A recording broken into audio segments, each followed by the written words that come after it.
We have a few items to report out from the closed session. By a vote of 4-0 with Councilmember Detrick absent, the City Council authorized and directed the City Attorney's Office to defend the case of Environmental Council of Sacramento et al. Versus Sacramento County Local Agency Formation Commission et al. Superior Court, Superior County, or Sacramento County Superior Court case number 34-2018-80002905. By a vote of 4-0 with Councilmember Detrick absent, the City Council authorized the City Attorney to initiate litigation in one manner.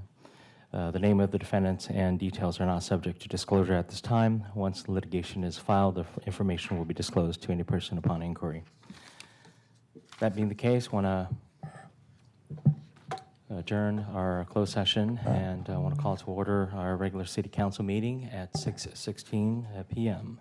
Mr. Mayor, I'd like to ask that we close this meeting in honor of Gary Grunwald, who passed away unexpectedly on June 10th. He worked for our consultant, Wildan Engineering, and did a lot of projects, public works projects for us between 2004 and 2017. Absolutely. Thank you, Vice Mayor. Thank you. All right, Mr. Clerk. Thank you, Mayor. This meeting of the Elk Grove City Council will be replayed on Metro Cable Channel 14 on Friday, June 15th at 1 p.m. and Sunday, June 17th at 9 a.m. It is being closed captioned. Will be webcast at sacmetrocable.tv. City Council meeting videos are also archived on the city's website at elkgrovecity.org. For members of the audience who may have personal electronic devices, please place them on silent mode during the meeting. Elk Grove City Council welcomes, appreciates, and encourages participation in the City Council meeting. City Council requests that you limit your presentation to 3 minutes per person so that all present will have time to participate. City Council reserves the right to reasonably limit the total time for public comment on any particular noticed agenda item as it may deem necessary. If you wish to address the council during the meeting, please complete a speaker card, the blue cards, which can be found at the back of the room, and provide it to the Assistant City Clerk prior to consideration of that agenda item. Thank you, Mayor. Thank you, sir. And let's see if you can call the roll, please. For the roll call, Councilmember Nguyen. Here. Councilmember Detrick is absent. Councilmember Hume. Here. Vice Mayor Suen. Here. And Mayor Lee. Here. And next item is Pledge of Allegiance. I see veterans out in the audience. Why don't one of you step on up and lead us in the pledge? Come on, Larry. Oh. Yes, sir, Commander. I pledge allegiance to the flag of the United States of America and to the republic for which it stands, one nation, under God, indivisible, with liberty and justice for all.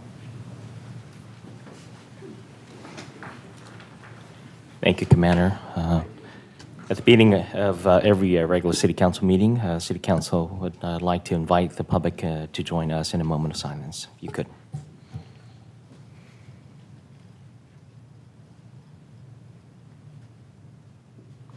Thank you very much. Have an agenda. Move approval. Got a motion second. All in favor? Aye. Aye. Opposed? Abstention? And next item. We have no items under Section 3, the closed session, and no items under Section 4 of presentations and announcements, which will take us directly to Section 5, our public comment. All right, we have public comment. First speaker is our Mark Doty.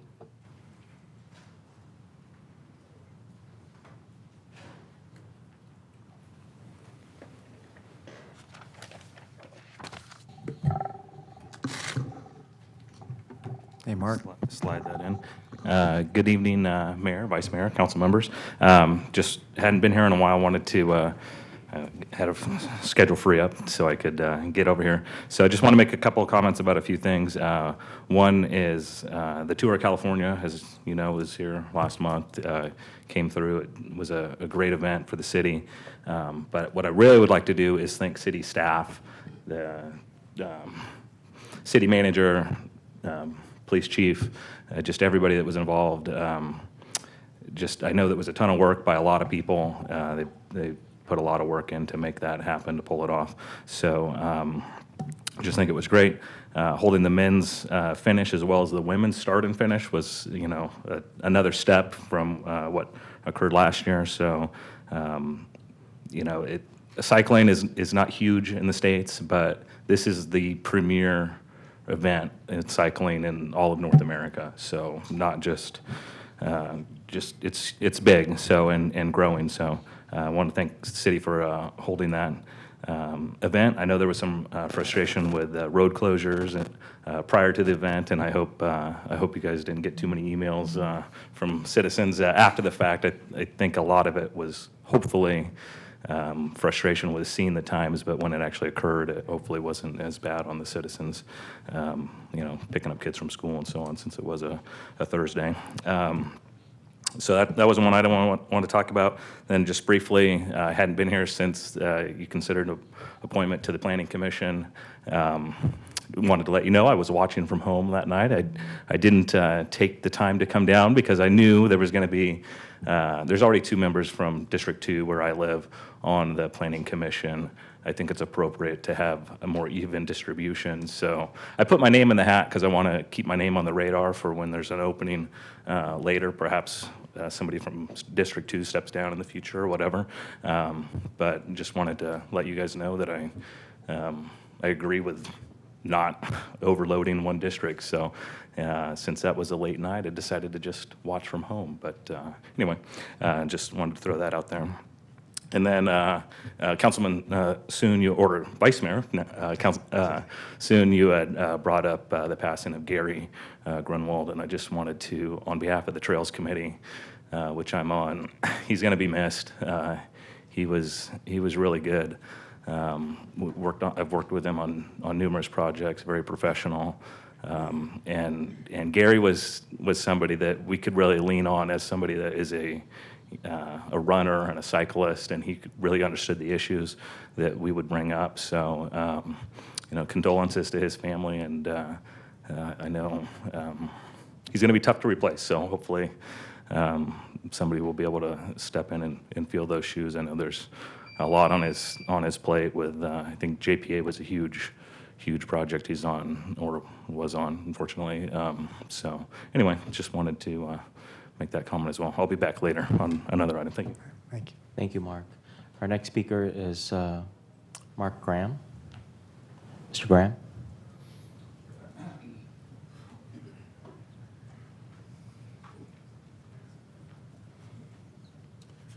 Good evening, Mayor and Council. My name is Mark Graham, and I live in Elk Grove. In my opinion, the city should not allow AT&T or any other wireless carrier to install their cell antennas on the light poles and utility poles in the public right-of-way. This would not benefit the city. It would really be purely for the benefit of the corporation. I have a lot of things to say, and maybe with the council's discretion, if I go a little bit over the 3 minutes, I appreciate just a little bit more time. On August 20th of last year, AT&T sent a proposed agreement to the city, to Bob Murdoch, and then on January 25th of this year, AT&T filed an application for a code amendment, a request for a code amendment. Both of these aim to accomplish the same thing, and let me give you the big picture. What the AT&T and the other wireless carriers tried to take from the cities by force last year, and I mean through the legislature, and they were unable to take by force, now they're trying to get from the cities one at a time through the cities' agreements. And that is, they're trying to take away the rights of the cities, including the council, the planning department, and the planning commission, to really control the process of permit applications for cell antennas. They're trying to take those rights away and put them in their hands. So effectively, they control that function of city policymaking. We don't need to do this. The city did not roll over for the corporation last year when it came to SB 649. In fact, the city opposed that bill, and I have a copy of a letter which is here, which I've sent to the council members, stating the city's opposition. I'm going to give this to the city clerk for the minutes of tonight's meeting.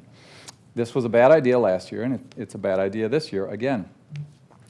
Right now, there are 2 good reasons that we do not need an agreement or a code amendment for AT&T, and we don't need these so-called small cells. First is that there is already very good coverage. AT&T and the other carriers have very good cell phone coverage in the city. The exceptions would be, let's say, some parts of rural Elk Grove. And neither the proposed agreement nor the request for a code amendment seeks to change that. They're not trying to provide coverage where the folks in rural Elk Grove don't have it. They're aiming for the populated, densely populated parts of the city. So one reason they already have good coverage. And the next is, there's already a procedure in the Elk Grove Municipal Code whereby AT&T and the other carriers can request permission to install their cell antennas on the light poles and the utility poles in the public right-of-way, and that's Title 23, Chapter 94 of the Elk Grove Municipal Code, wireless telecommunication facilities. That process is fine, and there is really nothing wrong with it. The only thing that's wrong with it, from AT&T's point of view, is that it's open and transparent. It involves you. It involves the Planning Commission and the Planning Department. And that, in other words, it involves the public. What they want to do is take all you, the Planning Commission and Planning Department, essentially out of the process. And if that were to happen, I've said this to the council before, the first time that a resident would become aware that AT&T was going to install one of these powerful things on the light pole right out in front of their house would be the day that the truck pulls up from AT&T to install it. And at that point, it would be too late, not only for that resident and everybody on the block and everybody in the neighborhood, but also for the council, because it would be pre-approved. I'm giving to the clerk for including in the record a letter from Best & Krieger, a law firm that is advising on the city's rights in this area, both in terms of state and federal law and state and federal court cases. The localities really do have significant discretionary authority, and we really ought to be fully aware of it and incorporate that into any sort of an agreement we do. Thank you for the time. Thanks, Mark. Thank you, sir. Our next speaker is Lynn Wee. Ms. Wee?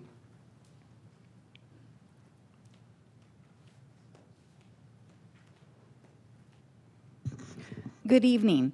Unfortunately, I wasn't able to attend the last meeting, but I did email Sarah Bontrager about her report with on addressing homeless issues and our housing issues, and I appreciated the report that she had in the mentioning of tiny homes, and that you as a city council and mayor would continue to consider this. I think even with some of the backlash and some of the comments that have been on Next Door Neighbor or attached to Elk Grove Citizen article, that we as a city could really provide another means of housing besides homes within our neighborhood. So I want to just say thank you to the staff and thank you for continuing to consider this. And I think it's even more important today that we consider it when we look at the cost of apartments. So I am very curious, and I went and investigated the apartments that are across Winco. Now, I recognize that that's not within the city limits of Elk Grove, but most certainly borders our city. And those luxury apartments, a two-bedroom, starts off at $1,775 with a $50 monthly fee. You pay some of the drainage utilities. Then it goes up to $1,925 with a $500 deposit. And then if you have a pet, that's $250, and you're allowed a pet, but that costs you an extra $25 a month. So I think of the number of retail and restaurant jobs we have here that basically pay minimum wage and tips. And I don't know any individuals, even a couple, it would be very difficult to even afford an apartment. So when we look at the growing homeless issue, we have to look at how much it costs even to live in an apartment these days in a home.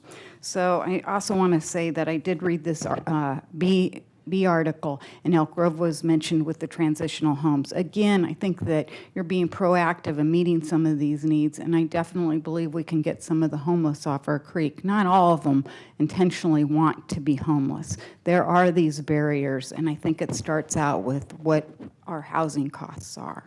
Thank you.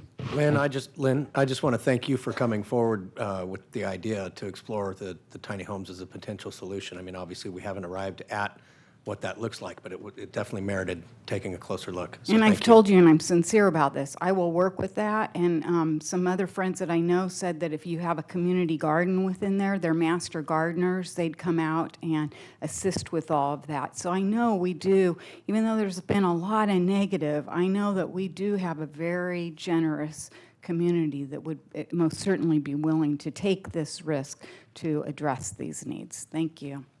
Thank you, ma'am. FFA 4-H students. Looks like it's a presentation. Come on up.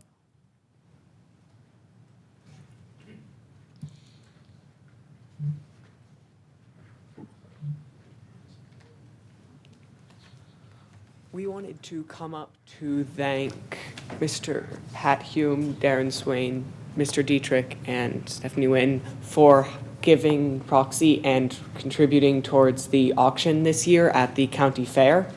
Your contribution is necessary to continue the projects of people at the fair, and it's absolutely integral to the continuing existence of the people at the livestock auction. And we thank you for your continuing support, and we brought you some of the things from within it, some pictures of your buyers and some nice hats.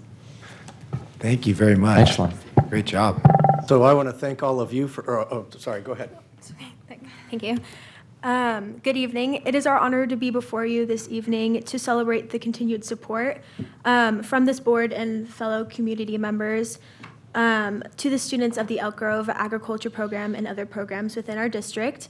It would not be possible for us to continue our legacy of success without your leadership and unyielding support. This was most evident at the Sacramento County Fair, where many of you quantified your financial support to several student projects. On behalf of every junior exhibitor, thank you for realizing the value of agriculture education and for doing your part to provide opportunities for student success. Please accept these as a small token of our appreciation. Thank you very much. So I just want to thank each of you for coming forward. I know personally I'm happy to support FFA and 4-H. I think they're great, both great programs. But I also want to give recognition to Mr. Gil Albiani, who's in the back of the room, CSD Board Director and County Fair staunch supporter, who carries those proxies forwards and is able to be there at the auction and deliver those bid amounts for us. So Yeah. thank you, Gil. Thank you very much, Gil. Thank you guys and who raised my lamb? Did any of you raise a lamb? Yeah. Okay, thank you. Can we get a picture with you guys? Is that all right?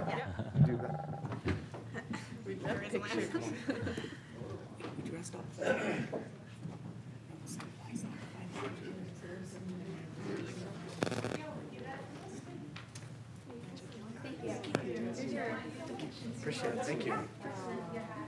Thank you. No, we would, but people are allergic to animals sometimes. So. Yeah, that's right. Leave the animals up on the diet. That would have been. Do you guys have their hat? You have a hat? Oh, for me.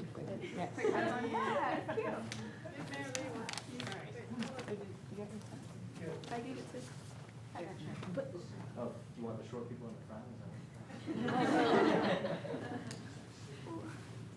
right, you guys ready? Maybe short ones, bigger hats. All right, here we go. 1, 2, 3. All right. Thank you very much. Thank you. Appreciate it.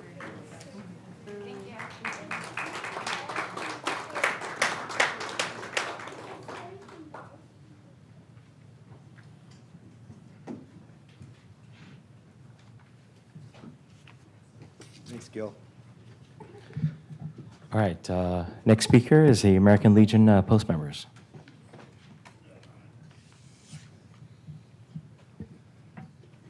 Well, we came here tonight to thank the council, the city manager, yeah, and the police chief and all the staff at the city. The American Legion has been treated so well by you guys. We can't begin to express our gratitude for the way you guys have treated us. I just want to mention that we had a 92-year-old vet who had a party at Commons, and every member on the council attended it. And that says a lot for the council. And I believe one of them got off an airplane and scampered over there. So thank you, Mr. Hume. So anyway, we just want to thank you guys, and we want to give you this award for the support that you gave us for the fundraiser and for all the support that you've given us throughout this year. I want to thank you very, very much. So whoever I give this to, who's going to step up? Larry, I just want to say the debt of gratitude is ours. Yeah. And always will be. I also wanted to mention that Gary Grenwald was a member of the Sons of the American Legion. He's going to be sadly missed. It's terrible. And Kate, his wife, is a member of the Legion, and his son William is a member of our Legion also. So thank you guys very much for your support. Thank you, Thanks, Commander. Larry. Appreciate it. All right, seeing that there are no additional speakers, let's jump to the next item. Take us to section 6, general administration information. Good evening, Mr. Mayor, members of the City Council. A few items to touch on. First one is an event from this weekend, the Wagon Walk, a very successful event. We've partnered with Bonneville Radio to host the 3rd annual Wagon Walk. Estimated that over 8,000 people participated between that and the Petapalooza. 111 walkers, 125 dogs. $3,000 was raised to fund support for the animal shelter's future operations. So it was a great event. Everybody had a great time. Also like to recognize our Economic Development Director, Daryl Doan, for his recently being named or elected chair of the Economic Development Directors Task Force by his peers. It's a regional group that operates through the Greater Sacramento Economic Council, GSEC, comprised of most of the region's economic development directors. It also gives him a seat on the GSEC board for this next year, so it's a great honor. I'm happy to announce that. Yeah, great. Also wanted to announce that a date has been set, June 16th, for implicit bias training for our multicultural committee. As you know, the city is committed to continuing our community conversation and public awareness on topics that include no place for hate and overall race relations. In support of that commitment, the American Leadership Forum will be conducting an initial training with the Multicultural Committee on implicit bias, debiasing interventions, and practices on this Saturday, June 16th from 9 to 1 in the council chambers. Any member of the committee that can't attend will be offered a makeup, and the meeting is open to the general public. On that same vein, the diversity audit and inclusion strategy is nearing completion. It's a couple weeks behind schedule, mostly because there's just a lot of data to crunch. And so we've been providing that to them, and they're running the numbers, and we hope to have something back to our subcommittee here shortly and be able to make that presentation to the council in the near future. Another item of note, with 4th of July coming up in the next several weeks, there's a task force. It's going to be beginning patrols for illegal fireworks. As many council members know, members of the public know, that kind of the proliferation of illegal fireworks in our community and neighboring communities really became a problem last year, and so there's going to be a crackdown on that. It's, I guess, a warning to those that intend on shooting off those illegal fireworks that's a significant fire hazard.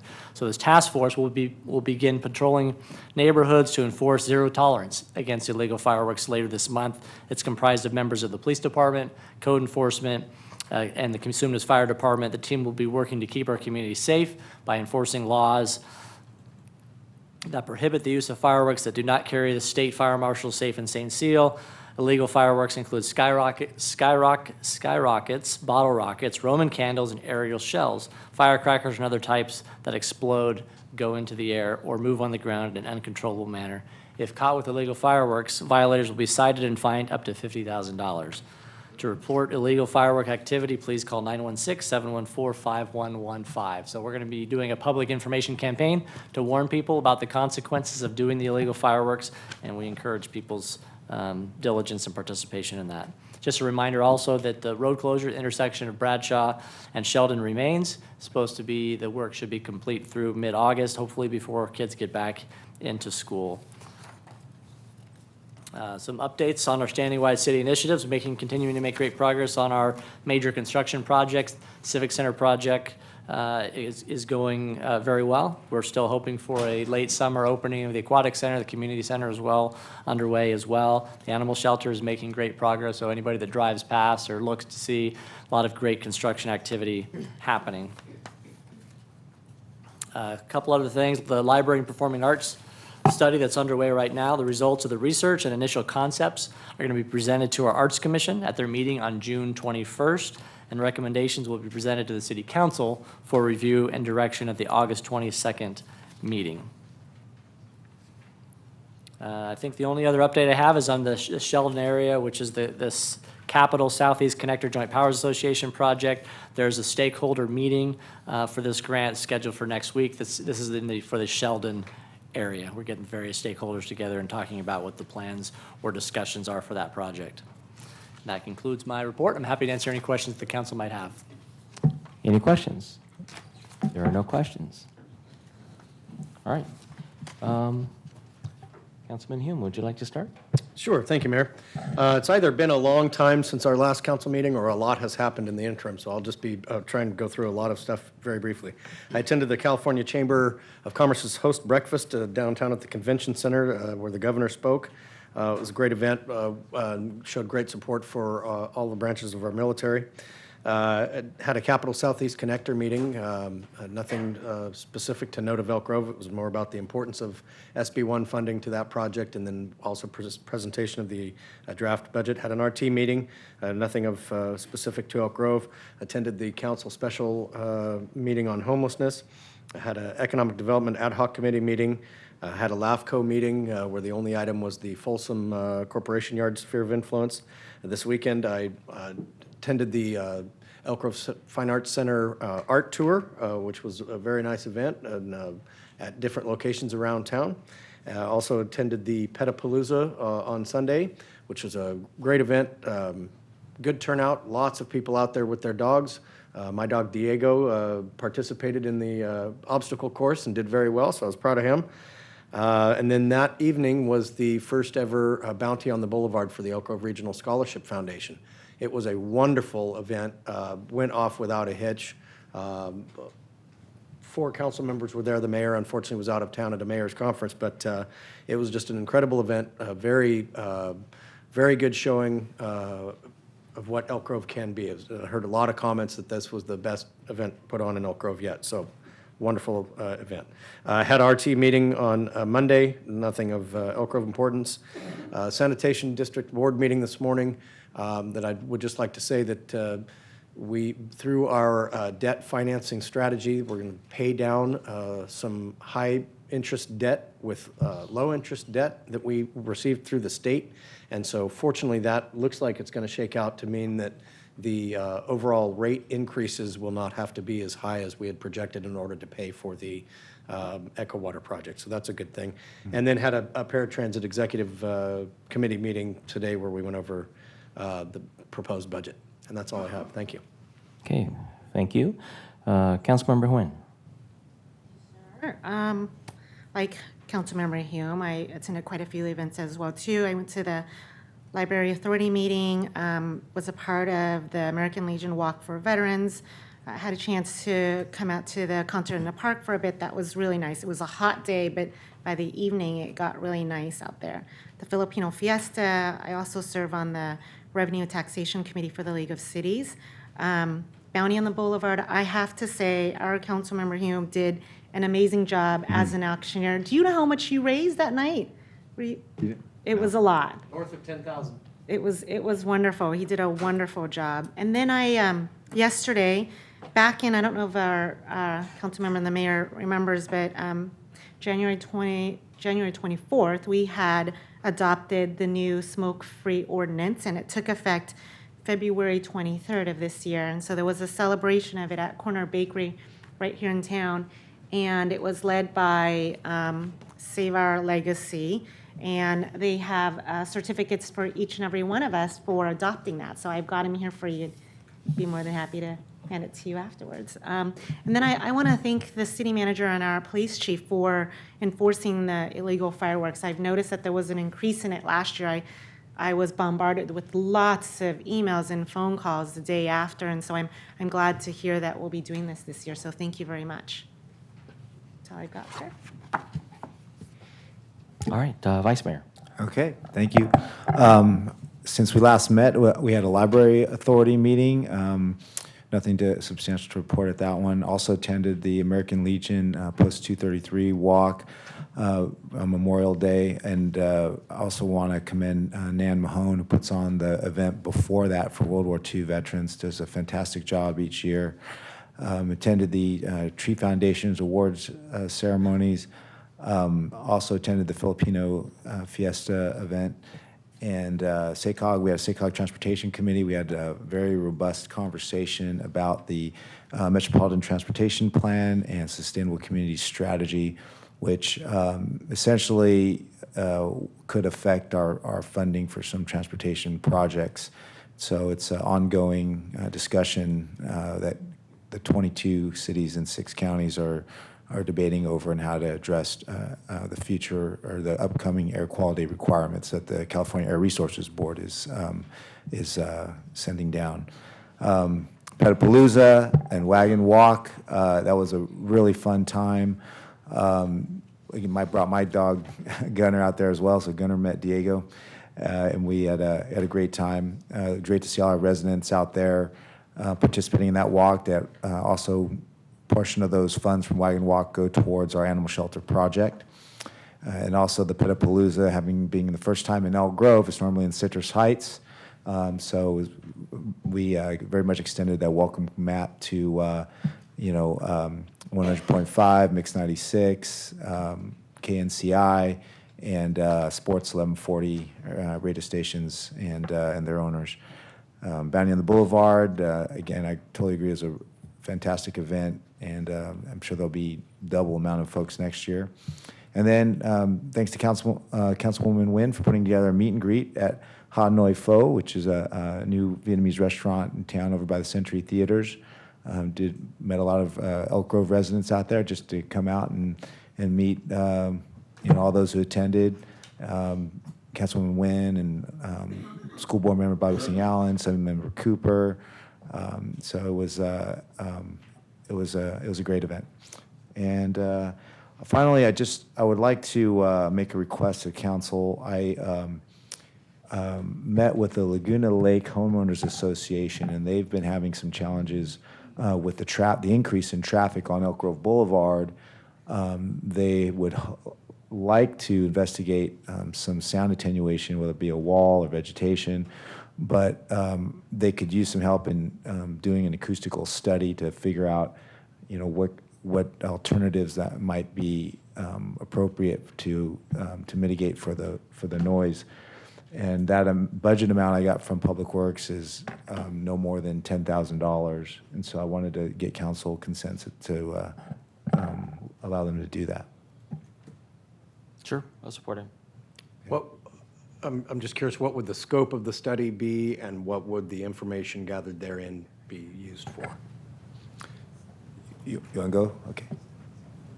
We're just going to do pretty much a standard noise study and see exactly what the noise levels are in backyards of homes, and then look at various options for being able to bring the noise down within the city's standards.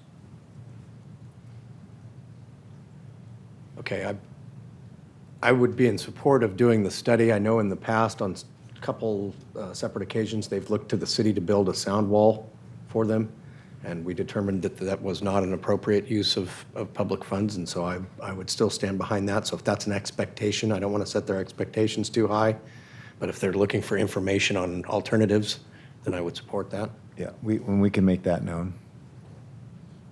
And Councilman Hume, this is something that came out in the past, on previous council? Correct. I see, okay. Yeah, okay. But I would support a study. Yep. Yep, Good. okay. Okay, thank you. All right, Thank you. excellent. I had an opportunity to speak at the Elliott Ranch promotion ceremony, a bunch of sixth grader, but I was thoroughly impressed with the caliber of students that we have in the city of Elk Grove, being that what I heard from these sixth graders were not words that you would typically hear from sixth graders, so thoroughly impressed. Had the opportunity to participate with Post 233's Walk for Vets. I participated in the ceremony at the cemetery as well. Had an opportunity to present Key of the City to Emma Virginia Fife, who have been in Elk Grove for about 50 years, and some of the stories that she shared with me was pretty interesting. I was enjoying doing that. Sanitation, as you've already heard the report from Councilmember Hume. Tomorrow I have Greater Sacramento board meeting, Economic Council board meeting, that is. And the past 4 days, I was able to participate in the U.S. Conference of Mayors. The theme this year was infrastructure, innovation, and inclusion. Very important topics. But one thing that I'd like to share with the council, which is pretty fascinating, is we had a couple of MIT students who raised some of the research that they have done. And the fascinating part here is things that we take for granted, such as sewer water. they took an interest to it, and by starting sewer water, they were able to get a snapshot of the health of the community. Of course, for many of the mayors who attended, that's the last thing that we want to think about, is sewer water. But certainly, it's a snapshot. And for these two young ladies, they have started an organization, and they will be making their trek here to Sacramento. They'll be sitting down with some of the Sacramentans, and I have shared with them that there might be an interest with us to look at something regional. Maybe along the lines of sanitation and sewer board as well. But I was just thoroughly excited with that, and I wanted to kind of flag that these are the type of projects, these are type of individuals that we get to meet and talk about. The other thing that I did share with the acting city manager is there are a number of green projects that is developing in the United States, one not too far from here in Yolo County. But the fascinating part is the interest by folks, constituents generally, is to go green. And this being the case, the city will be looking at a booklet in which have a number of these projects, and it's on order already, but as a part of that, it provides also information and infrastructure on how we can actually go about some of these projects. So that's up and coming. Aside from that, I have some booklets that I've brought, and I will circulate it amongst all of you. So thank you very much. All right. So next item is consent. We have one speaker signed up to speak on 8.9, 8.3, and 8.14. Mark Doty.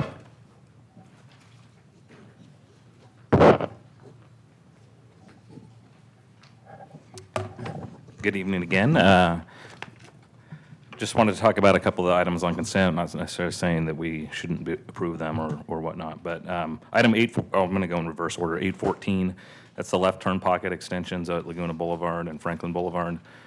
This came through the Trails Committee, and I'm not speaking for them, just for me. I'm concerned with it because it eliminates a bike lane, a portion of a bike lane on Laguna Boulevard. With the opening of the Cosumnes River College Boulevard or Cosumnes River Boulevard, many of those left turns aren't happening anymore. So I'm just frustrated that this project's coming through now. When I used to drive through there every day when I lived on that side of town, before Cosumnes River Boulevard was open, it was a nightmare. It's not like that anymore. I drove through there today at 4:30 and nothing. There's, it's just, it may be needed, but on the priority list, I think it's a little lower, or it should be. I'm not saying it's already to this point where you're awarding the contract. You probably should just approve it. But this is a $500,000 contract for two turn pockets. Just frustrated. I see it like Laguna Boulevard and Bruceville Road is, in my opinion, much worse whenever by Chili's there. People making a U-turn, and that's just a nightmare. I think that also leads to more left turns by Taco Bell, which is part of this project that you're approving tonight. So anyway, I just throw it out there because it's, I want to make sure that city staff is currently looking at what's on the ground and prioritizing the money that we have to spend, because we're spending $500,000 on 2 turn pocket extensions for 100 feet of road that, anyway, I'll leave it at that. But also, it does remind me that we got to make sure that we build this stuff right in the first place. This stuff was built 25 years ago under the county, but as we're building the JPA connector and so on, I hope that we're doing a good job and making sure that we're right-sizing all of these turn lanes and so on, so that we don't have to come back later and spend a grip of money for, 50 feet of roadway. Anyway, 813, great note here. That's the Laguna Creek Open Space Preserve. When I started on the Trails Committee in 2011, when I first meeting, I was like, what is going on why is there not a trail through this open space? 7 years later, it's finally going out to bid, or it's out to bid, you're awarding it. So I think that's going to be a great project for that part of the city. Unfortunately, I don't live near there too often, but when I go on long runs, I'll be definitely incorporating that into various loops. So it connects 2 pieces of trail that partly in the city of Sacramento, and then also pieces of trail that are in Elk Grove that it's been a road to nowhere for literally 25 years. So anyway, I think that's fantastic. And then just real briefly on the 8.9, this really doesn't have anything to do with you approving this contract with Galt, but I love our special waste collection facility. We use it often. Just getting rid of light bulbs and electronics and so on. It's a great facility. I think it's top notch. The only frustration that I've had recently is a few times is I've gotten there with a van, I don't have a truck, a van full of dirt, and they tell me that the inerts, where you throw the dirt, is full. And this is Sunday afternoon at 3 o'clock after shoveling dirt all day, and they say you can't drop it off. You have to come back tomorrow or figure out something. Oh, this is in my van that has my seats out of it that takes my kids, and it's kind of an inconvenience. And it's not happened just once, it's happened a few times.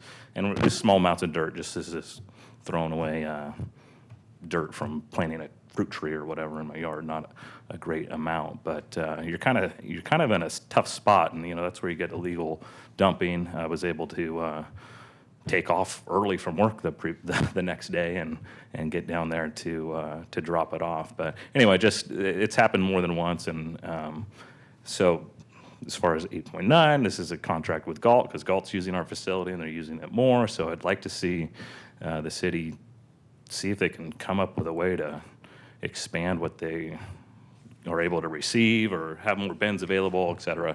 So anyway, I mean, it's a great facility, and just a small frustration with it. And being a responsible citizen, I didn't go to just dump my dirt in the middle of nowhere like so many people do. You go out towards Kiefer landfill and you see mattresses and all this stuff because they probably got there too late and it was closed. This wasn't my situation. It was just they couldn't take it, and it's like, well, who's going to call ahead and say, oh, is your dirt bin full? Anyway, I'll get off my soapbox on that. But anyway. No, Mark, thank you. Actually, I mean, that's a fair point, Bob. Is really we can look into finding out what we might be able to do in that situation. I don't know that we've ever contemplated that scenario. I mean, let's give us a little time, take a look at it. We can always get back to Mr. Doty and talk to him about it. Yeah. And let's see what we can do. That'd be great. And then we can post it or, get the word out what folks can do as an alternative. Okay, thank you. Yeah, I would second that. And then the other thing I'd say, Mark, is if you haven't utilized it yet, the reuse room is another great feature of that special waste center. Yeah. If you have old paint or pesticides or automotive fluids or need them, it's a great place to either drop them off or pick them up for free. Yep. All right, thank you. Excellent. Thank you, Mark. Seeing that there are no additional speakers, I'm going to close public comment, council deliberation and direction. I'll move consent. Got a motion? Second. Got a second? All in favor? Aye. Opposed? Abstention? All right, next item. Take us to section 9, our public hearing, starting with item 9.1, which is a public hearing to consider a resolution adopting the capital improvement program for fiscal years 2018-19 through 2022-23, and the budget for fiscal year 2018-19, the salary schedule, and the annual appropriations limit.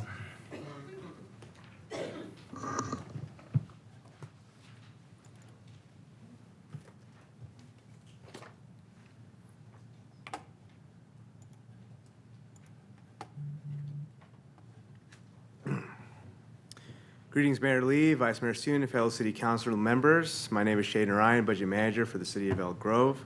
Before we start, I would like to thank the city staff, in particular the Finance, Accounting, Public Works, and City Manager staffs, for their hard work in putting together this proposed budget and CIP. Each year, the budget is a collaborative and coordinated effort that wouldn't be possible without the work of city staff. So we'll start with talking about changes since the May 23rd council meeting, and then we'll talk about a quick overview of the CIP, and then we'll go into general fund short-term and long-term planning, a slide on affordable housing and homelessness, and then we'll go into our major special revenue 5-year forecast and enterprise fund 5-year forecast, and then conclude on a discussion of performance measures for FY19 from our senior analyst, Nathan Bagwell. Starting with changes since the last council meeting. So we are dedicating $251,000 toward the Franklin Boulevard Cycle Track Phase 1, 200,000 funded from state grants, and then 51,000 funded by Measure A. Then also 120,000 total for a bus rapid transit early implementation study as well, funded by our capital facilities fee for transit. Then also a $50,000 net increase in the Bruceville Road and Poppy Ridge Road Quail Run Lane intersection project. It's a $90K increase in the roadway fee, but then a $40K decrease in the Measure A fund as well. And then also $100,000 from the roadway fee for Grant Line Road, widening Phase 3. More changes from the 23rd. Due to the Board of Equalization failing to take action on the staff recommendation to increase the Section 2103 variable gasoline tax rate by 4 cents per gallon for this coming July, projected revenues for gas tax has been reduced by $586,000 for FY19. The 4-cent rate increase had been initially built into the statewide revenue estimates from the California Department of Finance. That is no longer the case. However, per Senate Bill 1, which was adopted last year in April, there will be a 6-cent increase to this gas tax rate at the pump on July 1 of 2019. Hence, the anticipated increase at the pump will offset the loss of FY19 revenues in this fund in the long run. The recent Laguna Ridge 2018 bond issuance includes $12.4 million in developer reimbursements from the Laguna Ridge CFD fund. This was added for the FY19 budget, and also we have $5.4 million from the issuance, which is available for city projects such as Civic Center, trails, and landscaping. Reduced estimated capital outlay rollover for FY19 by $1.1 million is due to the acceleration of final design efforts for the animal shelter in this current fiscal year to meet scheduled bidding deadlines. So incorporating all of these increases and decreases from the 23rd, the total FY19 proposed budget is now $293 million versus the $282 million that our city manager expressed in the last meeting. Focusing on some of the changes I mentioned on CIP. So first, the city will be receiving SB1 competitive grant funding through the Local Partnership Program and Solutions for Congested Corridors Program. So this table basically itemizes those. The first two items are to do with our LPP program. So $3 million for Camera Road construction from Bighorn Boulevard to Lots Parkway, and then also $7 million for Grant Line Road widening, Phase 3. And these are both LPP, and they are funded in FY20 year of the CIP. The last item, which I mentioned earlier, is the $200,000 for FY19 dedicated toward the Franklin Boulevard cycle track, Phase 1. So speaking of the cycle track project, the project will create a pair of one-way Class 4 bikeways on Franklin Boulevard from Bighorn Boulevard northbound to the city limits. The project has been accelerated due to funding from SB1 in partnership with Caltrans, I-5, and HOV lanes. So the city of Sacramento will extend the cycle track to the Cosumnes River Boulevard and to the existing light rail station over there. So the construction has been moved up from spring of 2020 to spring of 2019. And this will be the first Class 4 bikeway in the city of Elk Grove. Looking specifically at the bus rapid transit early implementation study, the study will examine the feasibility of enhancing transit service to bus rapid transit BRT service, frequency levels, about 15-minute intervals on the Bighorn Boulevard corridor. The study will consider a phased development approach and cost assessment. So the study will be used for determining how to implement a light BRT service in FY 2020. Brief summary of the CIP, since it is being considered for public hearing tonight. The capital improvements are planned for FY 19 through 23. We have $105 million in funded new investment planned over the next 5 years. Approximately $20 million of the 105 is newly programmed for FY 19. This year, we awarded 30 new projects in FY 18, including animal shelter and community center as well. We also have 152 projects total completed since the city incorporated, which is valued at $349 million, and that doesn't include minor projects or studies. And the list of those completed projects are available toward the back of the CIP book. We also have a list of minor projects and studies which aren't included in the 152 that is toward the back of the budget book and toward the back of the CIP book. So that concludes the summary on CIP. And then we'll move into talking about general fund for FY19. General fund improves the levels of service for residents, recognizes strong economic growth within the city, region, and state, focuses efforts on the city council's goals and imperatives, and integrates modest growth in revenues with fiscally responsible growth in expenditures as well.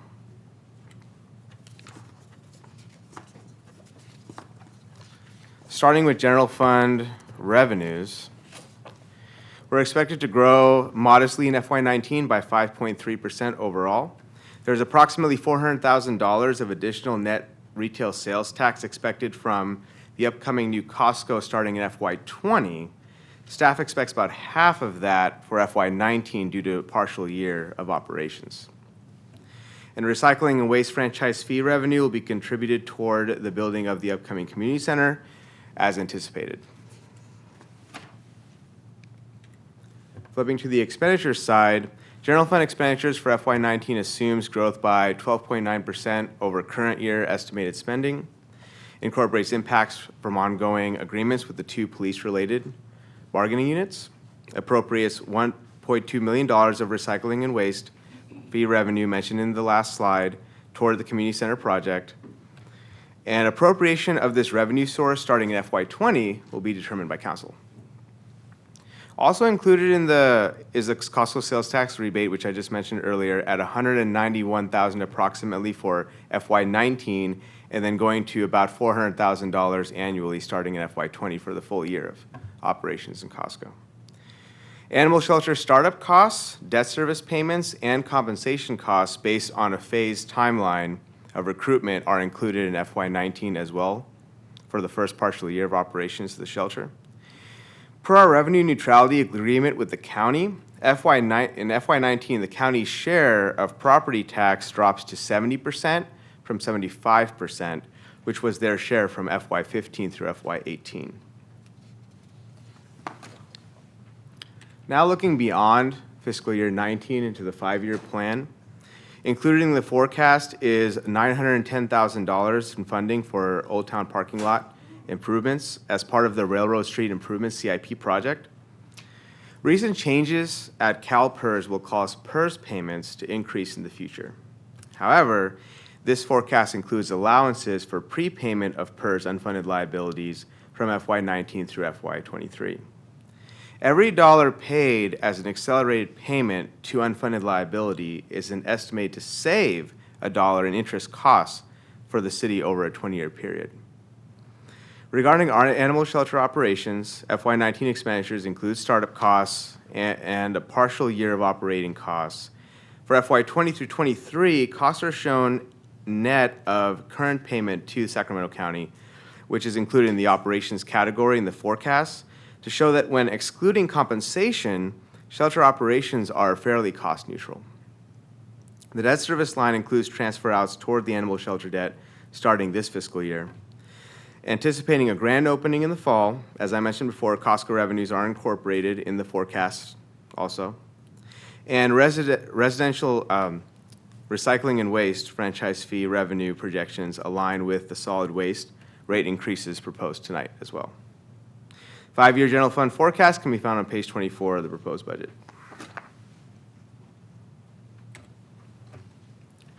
Looking at affordable housing and homelessness, in addition to budgeting $4 million for affordable housing loans, FY19 includes $2 million for land acquisition toward affordable housing development from the Affordable Housing Fund. Affordable housing and homelessness has been a challenging topic statewide recently. The city was awarded a $5 million grant in FY18 through the State of California Budget Act of 2017 to implement a large range of services aiming at navigating homeless individuals and families to permanent housing. Per City Council direction, the funds are to be appropriated to implement a range of services, including establishing a navigation team to provide proactive outreach, acquisition and land rehab of properties to serve as navigation hubs, as well as operational costs associated with providing supportive services. FY19 budget in the State Homelessness Grant Fund includes $2 million for purchasing property for the homeless and anticipate annual operating costs of homeless navigation centers, including utilities, repairs, costs for the house leader, and case management.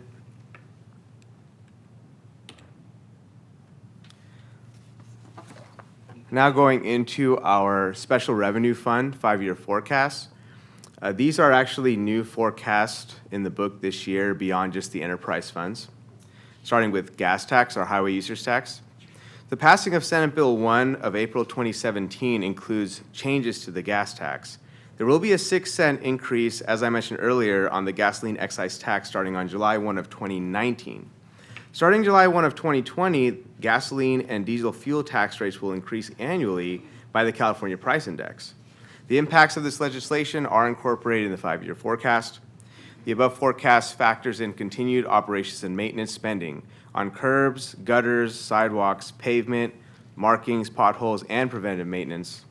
Programming capital projects in the local streets and roads fund, which is our new fund in the next forecast, rather than the gas tax fund, allows for the buildup of fund balance starting in FY21, yielding matching opportunities for grants, preparedness for emergency response, disaster recovery and relief, and planning maintenance needs for depreciating assets. Staff will be reviewing program enhancements so that future gas tax funds are strategically funding vital road programs and sustain an appropriate fund balance. You can find this forecast on page 29 of the budget. So talking about local streets and roads, our new fund from Senate Bill 1, as referenced in the previous forecast in April 2017, the governor signed Senate Bill 1. The purpose and intention of the act is to address basic road maintenance, rehab, and critical safety needs in state highway and local streets and road systems, as well as transit assistance also. The above forecast specifically illustrating the city's projected revenue and expenditures related to the local streets and road funding of the road maintenance and rehab account package. This new funding source will allow the city to program an additional 223 segments or 86 lane miles of pavement rehab. You can find this forecast on page 30 of the proposed budget.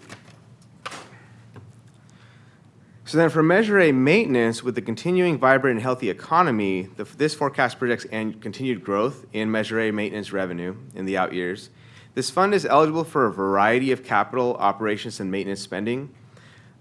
Ops and maintenance costs include pavement and patch repairs, emergency and hazmat response, lighting and landscape utilities, graffiti abatement, and landscape maintenance. Up until Senate Bill 1 was passed last April, this fund was used primarily to fund pavement rehab projects. Those capital costs are now programmed in the Local Streets and Roads Fund, which I showed you in the last slide, resulting in healthier reserves for Measure A in the out years. Similar to gas tax, the buildup of fund balance starting in FY21 yields matching opportunities for grants, disaster, and emergency preparedness, and maintenance, maintaining depreciating assets. Staff will be reviewing program enhancements to future Measure A funds as well. And you can find this forecast on page 31 of the budget. So now we're moving on to our enterprise fund 5-year forecast, starting with drainage. The drainage fund has historically retained a healthy fund balance, which will be drawn down over time. The city plans to continue utilizing this fund to sustain and maintain current operating and administrative service levels, with a combined cost averaging about $4 or $5 million a year. Nearly $30 million in capital improvement program expenses are incorporated over the 5-year plan, including projects such as Sleepy Hollow Detention Basin, Laguna and White House Creek Corridor, Bond Road, storm drain improvements, and Southeast Policy Area Shed C. The drainage forecast can be found on page 33. Next, we have recycling and waste. The 5-year forecast for this incorporates a number of changes that took place due to the new franchise agreement effective July 1 of last year. These changes are incorporated in the forecast. The solid waste and recycling program needs assessment and long-range strategic plan, which was presented to Council in May of 2018, is a key determinant of this forecast because of the passage of Senate Bill 1383, which will require mandatory organics recycling statewide starting in 2022. Compliance with this bill will require the city to implement a number of new programs within the next 3 to 5 years, including curbside organics collection edible food recovery programs, inspection and enforcement programs, as well as the extensive public education and outreach efforts that go along with each of the programs. Recycling and waste 5-year forecast can be found on page 34 of the budget. Now I'll conclude the 5-year forecast with transit operations. Per the forecast above, the negative fund balance is expected to be close to zero in FY22 and henceforth will no longer rely on general fund deficit forgiveness contributions. Much of the success in reducing the negative fund balance in this fund can be attributed to the comprehensive operations analysis adopted by Council last year in April, and increased revenues as well through SB 1. So, as Senate Bill 1 revenues for transit ops are received as part of the state transit assistance revenue. In FY20, overall operating expenses are anticipated to decrease due to estimated savings in ops and admin expenses. Some of these savings result from the COA service reductions. Both FY20 and 22, the decrease in Transit Development Act funding is reflected of funding being used for purchasing compressed natural gas or zero emissions electric buses as part of the transit fleet replacement plan. These expenses are programmed actually in the Transit Capital Fund for those 2 years. Transit forecast is on page 36 of the proposed budget. So that concludes the budgetary portion of the presentation. And now to talk about the performance measure component, I'd like to bring up Nathan Bagwell, our Senior Management and Budget Analyst. Thank you very much, Shay. Good evening, Mayor Lee, Vice Mayor Suen, members of the council. As Shay mentioned, Nathan Bagwell, Senior Analyst in the Budget's Office. So I'll be giving you a brief overview of the performance measures for the city right now. The measures support your 5 strategic council goals and imperatives. We, as staff, report on them quarterly and annually. According to the fiscal year-end 18 projections of the 77 citywide measures, 83% of them are predicted to exceed, meet, or perform within 10% of their targets. Staff is recommending adoption of the FY 18-19 performance measures and targets in conjunction with adopting the annual budget. A couple key changes we're going to highlight this evening are some proposed changes for public works maintenance, specifically to the measures that report out on average number of days to resolve reported pothole, street light, and sidewalk problems. The proposal is to change these measures from internal to citywide. The reason for this proposal is that these are among public works maintenance's most visible and crucial services, and the reporting status is proposed to be more visible through the change in the measures reporting tier. Other changes apply to the Recycling and Waste Division, a measure that tracks the number of Elk Grove residents using collection centers other than the Solid Waste Collection Center or SWAC. This measure is proposed to be deleted. Proposed to go from citywide to departmental. Pardon me for the misspeaking there. The collection on this data over the last 4 years has shown that whether the SWAC is open or not, the data doesn't really change. The residents will go to other facilities if the SWAC is closed. So essentially what we're tracking is, the data is worthwhile, but it's not really documenting a performance metric. It's more of a hours of operation thing. And then there are 2 other measures. These are being proposed to be deleted. These measures pertain to percentage of kilowatt hours produced sold to SMUD and percentage of electricity consumed at SWAC. The reason for the proposed deletion is that there hasn't been a high variable in this measure. The results have been static, and the measure really is more dependent on seasonal weather than any particular type of performance metric. There have been a couple changes to the performance measures since the proposed budget on May 23rd that we'd like to bring to your attention. The annual target for economic development's measure that looks at jobs to housing ratio was increased. The target increased from 0.7 to 0.85. Performance measure tables were added for affordable housing and planning.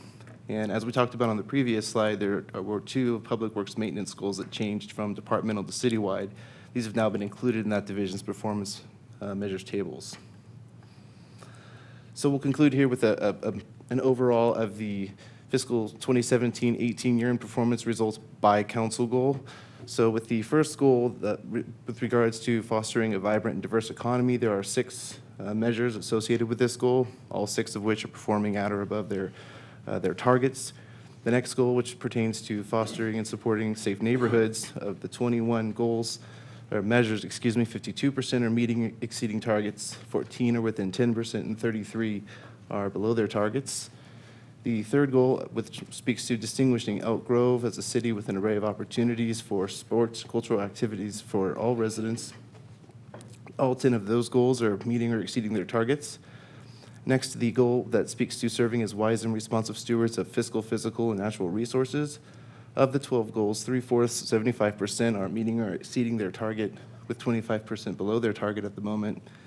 And the last goal that speaks to elevating the city's high operational performance using innovation, that has the most goals, measures associated with it, 89% of which are meeting or exceeding their target, 4% within 10%, and 11% are falling just below. Nathan, would you be able to provide backup as to which goals were not meeting their target, specifically in the safest neighborhood and the fiscal stewards? Let's see. Yes, as a matter of fact, I took a look at that just before this council meeting. Some of those are, they're related to transit, and some of those are particular to the industry standard goals, whereas they're, to give you an example, like I'm sorry, is that the safest neighborhoods, or is that the fiscal and physical? That's the safest neighborhoods, Okay, the one that thank has the 33%. So I was looking at that because it is a bit of a variance from last year. And then this is not picking on Mike. This was something where I was looking at the data, and just as, for example, like number of EVAN passengers in an hour, the goal is 2.25, and they might have come in at 1.96. Had it been 1.99, they would have been at that yellow mark, and it would have been a little bit higher. Another example was, I noticed that Capital Works project, Public Works capital projects, some of the anticipated grant funding goal came in a little short this year. I know that 2016, it was up at 8 million. 2017, 2 years ago, that they had a lot of money come in, so they upped the goal quite a bit. And then this year it was a lower year, so I could see the trend going like that. So I figured that would be something that, you know, we could look at if you questioned on that. But that was one, if we hadn't changed the goal from 2 years ago, it would have been in the green. Okay. And I know a lot of those too, from notice of intent to actual awarding of the contract, the grant, sometimes cross over fiscal years. So that's kind of a tough one for them in terms of sometimes the timing of some of these measures. But no, I appreciate the question, because I also was looking at that as to, okay, you know, what is it saying about this particular measure? And some of them were just there as far as the particular metric. But if you would like, I'd be happy to actually pull out all of them associated with that, or whatever your No, preference. I think from your answers, what I gleaned from that is perhaps, council, we need to look at bifurcating out some of the things that are not associated with safe neighborhoods, because when I talk to constituents, the number one thing on their mind is the safety in Elk Grove in general, specifically with our PD. So when I see a goal that says continue to foster support the safest neighborhoods, I read that far, and then I come over and see 33% of the time we're failing, and it's because we're not meeting a transit metric, or we're not meeting this other, you know, I mean, that just, I think we may want to look at somehow clarifying that. Yeah, I would agree with that. I appreciate the input. We'll absolutely do that. Okay. Well, if there are no further questions on performance measures, I would like to invite Shane Ryan back up to the podium. Greetings again, Mayor and City Council. I would like to go ahead and invite you to conduct public hearing to consider a resolution adopting our CIP FY19 through 23 and our FY19 proposed budget, salary schedule, and annual appropriations limit. And then posting after the public hearing, any questions or comments or modifications are invited. And then essentially after that, you have two options tonight. You can either adopt both the CIP and budget books conjointly, or we can continue to move on to the next council meeting. Okay, excellent. Go ahead, Vice Mayor. Question. Thank you, Mayor. Shay, kudos to you and Nathan on putting all this together. Appreciate your presentation. Just for the folks home, in case, you know, there's a lot, it's a lot of great information, but they may not have gotten through it all. Could you address the revenue projections? Just maybe talk a little bit about the assumptions. You accounted for a slight recession in here, but maybe just go into that. And the reason being is Councilman Hume and I serve on the Sacramento Transportation Authority, and under previous staff, there were some pretty heightened assumptions that went into revenue projections, and we're moving through it now fine. But I think it's worth noting why we assume certain things in these revenue projections. Thanks. And the general concern for a recession would heavily impact the general fund, first and foremost. So the assumptions in the general fund for the out years currently do not reflect a major or really even a sub-major recession, which in the long-range section of the budget book, I write a little blurb about that the recessions would heavily impact sales tax revenues, first and foremost due to consumer spending changes and changing in trends in retail sales, but also looking at property tax, especially property transfer tax, depending on the real estate market, you could have impacts there. But even the expansion of our property tax revenue base, the ad valorem case, if you have a slowdown in growth in new housing or new construction of whatever kind, commercial or residential, it has this spiraling effect beyond the general fund that would go into development services, for example, or even impact fees. So you have an all-around change in the way that you look at any kind of development fee projections, and that would impact also toward the CIP out-year planning as well, because so many of our CIP funds rely on impact fee funding or on CFD levy funding, which again, a slowdown in those CFD levy fundings due to a slowdown in base would affect that side as well. So it's a cascading spiraling effect that the magnitudes will vary depending on which fund you look at. Also, if you look at something like paying at the pump for gas tax, even for example, that's fairly inelastic, looking at it from an economic perspective. When you look at gasoline prices fluctuating, depending on change in demand or increase in demand. But during a recession, it's hard to say that people would be able to pass legislation to either increase or continue to increase prices at the pump based on taxation. So a lot of those assumptions are not factored into this forecast. We're assuming another few years of general growth.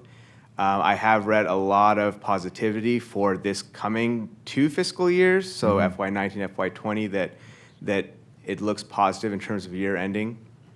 So therefore, you're not seeing a lot of that factored in. Very good. Thank you. Okay. Any additional questions? Go ahead, Councilman Hume. Thank you. First of all, strong work. Great job by the whole department. And I have a couple of questions. Actually, I have a question and a comment on the budget, and then a couple of questions on the CIP forecast. And the first comment on the budget, you touched on this point, but I just want to kind of magnify it for folks in the audience and watching at home with respect to the PERS unfunded liability. Every city in the state of California that participates in PERS is underfunded for their pension obligations. And that is an elephant in the room that is going to come to bear someday. And Elk Grove is being very prudent in that, one, we have a couple of ways in which we are not hit as hard as some other cities, in that we are a fairly small city with respect to workforce that participates in PERS. Two, we're fairly young, so we haven't been in the plan that long. But the biggest thing we're doing is we're paying down that gap. And so we're at about 80% funded, which is, Brad has told me in the past, that's almost considered fully funded for this type of a thing. Now, you try and pay 80% of your bill at the restaurant, and you see how fully funded that gets you. But nonetheless, it's prudent. And so the idea of paying $1 to save $1 in interest that would have been wasted otherwise, I think it's a very prudent thing to do, and I want to thank staff for continuing to do that. On the both on pages 29, 30, and 31, everything having to do with the gas tax forecast, the SB1 forecast, and the Measure A maintenance fund forecast, it mentions and relies upon SB1 as a funding source for that. Do you have a plan B and or how you're going to sort of gather yourselves if SB1 is repealed by the voters in November? There's a couple of factoids on repeal. So one, from my understanding, a repeal would not affect what we've currently earned in revenue and currently spent in the current fiscal year, all the way up until the repeal. So it's not a backtracking type of repeal. So what it would affect is the out years of the local streets and roads fund, our new SB1 fund essentially, for those out years. So that would be an immediate impact to the forecast for that. So your $3 million a year on average that's shown in the forecast would then, basically, we can't rely on that anymore. So now what you're looking at is, okay, you're back to your original issue, closing that gap by another $3 million, or opening the gap more by $3 million instead of closing it for the maintenance gap. And then you've got your main funding sources, Measure A maintenance, and then you've got your HUDA gas tax. And you're having to look back at those two funds as a source to be able to fund that pavement rehab that you would have got with SB1. Okay, And staff would then have to reevaluate those two funding sources. okay, thank you. And now moving to the CIP, the first thing I'd say is it's ironic that I don't think the average resident realizes that this plan is what drives what Bob's department does for the next 5 years. And so I'm going to talk about a very specific request that is not in this plan, and so therefore I'm going to see if we can either get it in the plan or see how we can get around it. But the first thing I wanted to ask is with respect to the project WTR 012, which is the Old Town area streetscape from Waterman, from School Street to Waterman Boulevard, or Waterman Road. And that's not anticipated to let the construction contract until fiscal year 19 and 20, but out of a $4.7 million construction contract, we're anticipating, it just says potential grant of $4 million. Do we have any idea the source of that grant or our likelihood of receiving it? Kevin?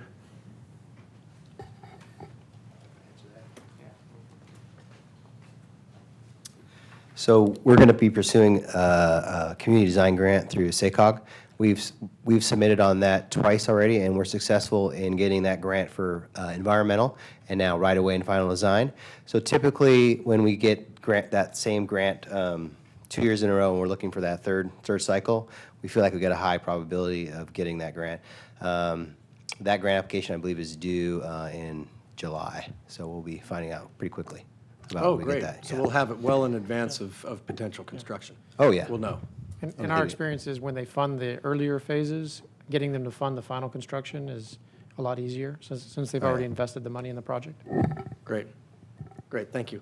And then the last question then is, and this gets back to the specific request that's been made of me, is I've had several residents in the greater Sheldon Road Estates area, basically Sheldon Road bound by Elk Grove, Florin, and Waterman, that have talked about how the, I don't know if it's the roundabout improvement or just increase in traffic in general, but what a dangerous stretch of road from the speed that people travel the roadway with, and also the fact that either turning onto their streets or pulling out of their streets, they have no safe haven from which to do that. And so they're constantly worried about either getting broadsided or rear-ended. Now, in the CIP, under future projects, there is a line item in transportation of about $46.4 million for improvements to Sheldon Road between Elk Grove Florin Road and Grant Line. But that's future projects outside this time frame of 2023. However, within the minor projects, there's minor improvements, a line item for $250,000. And I'm just wondering, A, can we, and B, would there be funding available if we looked at simply restriping the existing pavement to provide turn pockets and/or a center turn lane? I think that the width of the roadway is such that it would allow for that type of a improvement. We've actually been approached on that, and we've looked at it. And in some places, we can accommodate a left turn lane. I think the future requirement is to have bike lanes in that section. And so when you factor that in, you don't quite have enough pavement yet. And so we're struggling with trying to balance those two things and provide those turn pockets, and they're going to have the safe. We had looked at maybe a dual left turn lane. I had suggested that. Some of the residents didn't particularly like that idea, so we're still working on it. But we do have the physical constraint of we need to make the pavement a little bit wider so we can accommodate future bike lanes and come up with a solution of trying to please everybody and give them enough room to be able to pull out and turn in. So, yeah, the roundabout it's worked so well, it's just created a nice constant flow of traffic, and they don't have the gaps they used to have. So it's something we're going to have to address. It isn't in here yet, because quite frankly, I'm not sure exactly how to solve it at the moment. So, well, I guess positive takeaway is that you're aware of it, you are working on it, and you're trying to find a solution. So I thank you for that. Thank you. Okay. Any more questions? Nope. Thank you. Okay, thanks, Shay. Right, at this point, I want to declare public hearing open. Want to open public comment. Seeing that there are no members of the public signed up to speak, want to close public comment. Declare public hearing closed. Council deliberation and direction. Well, I'll make a motion to approve the budget and CIP, but I do want to piggyback a little bit off of Councilman Hume's earlier comments. He mentioned the repeal of the gas tax, but often, just so folks know, there's a lot of conversation going around out there among transportation pundits about just how sustainable is the gas tax with the vehicles becoming more efficient. That revenue, there's all kinds of projections out there how that revenue continues to decline. So basically, how are public works agencies going to find funding to maintain roads and construct new road and other supporting infrastructure? So I just want to make note of that, and then thank staff for advancing some funding for a BRT early implementation planning. That will hopefully get us a start into looking at express buses in certain parts of the city, because traffic is, with the growth and things happening, whether it's Costco or the Aquatic Center and other projects, we want to try to stay ahead of the curve and mitigate any future traffic impacts. So with that, and I want to also commend staff for doing due diligence to Councilman Hume's point too about keeping our pension liability in check, because that will continue to grow. But I think this city's done a very good job in keeping that under control. So I'll make a motion to approve both of those. Okay, got a motion second. All in favor? Aye. Opposed? Abstention? Next item. Take us on to item 9.2, which is a public hearing to consider resolution approving solid waste service rates for fiscal year 2018-19, fiscal year 2019-20, and fiscal year 2020 to 2021.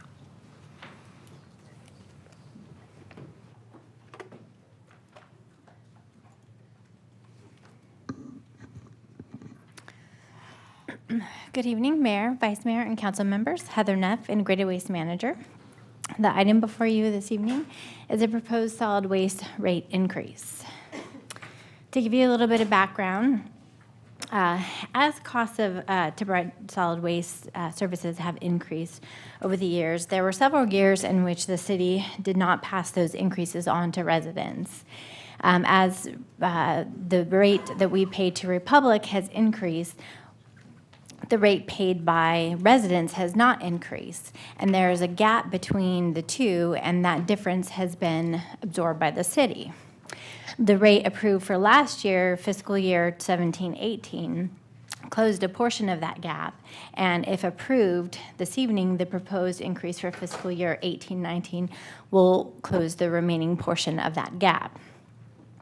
The new franchise agreement that begins July 1st, within that franchise agreement, staff negotiated a zero rate increase for Republic's portion of the fee in year one to lessen the impact of the first year's rate increase on residents, so that they wouldn't see a rate increase portion for Republic as well as this rate gap closure in this year, so that there would just be this single increase this year, so they wouldn't be a larger increase.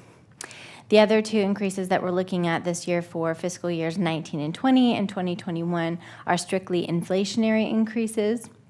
Per the franchise agreement, the actual amount will be based on CPI, and the minimum increase will be 2% and a maximum of 3%. The proposed rate increase for fiscal year 2018-19 is shown on this slide. This is our single cart service, which covers about 99% of our residents. The remaining 1% of residents who have some combination of 2 or more carts, as well as the rates for miscellaneous services such as cart exchanges or extra bag pickups. All of those rates are included within the attachments in your staff report. If approved, these rates would become effective July 1st. This slide shows the proposed rates for the other two fiscal years that we're talking about, fiscal years 1920 and 2021. And just a quick note on these ones, these proposed rates are actually slightly less than what was included in the public notice. The proposed inflationary adjustment was originally applied to the entire rate, including the city administrative fee. Since budget projections were completed, city staff determined that we actually don't need an inflationary adjuster on the city administrative portion. And so the recommended rates before you this evening are actually slightly less than what was originally included in the public notice. We direct mailed notices to all service addresses within the city, as well as all property owners with an address different from the service address. So over 63,000 notices went out. In order for a majority protest to exist, we would need to have received over 24,000 written protests. We received, as of this afternoon, a total of 22 protests. And just so you know, we do read all of the letters that we received. And so for those residents who claimed financial hardship, we did reach out to them personally to let them know about the city's Lifeline Rate Assistance Program if they were not already enrolled in it. 22 protests does not constitute a majority protest. So staff is recommending that City Council conduct a public hearing and adopt a resolution increasing solid waste service rates for fiscal years 1819, 1920, and 2021. That concludes my presentation. If you have any questions, I'd be happy to answer them now. Are there any questions? There are no questions. Perfectly clear. Thank you, ma'am. Want to declare public hearing open. Want to open for public comment. See there are a couple of speakers signed up to speak. First speaker is Robert Hansey.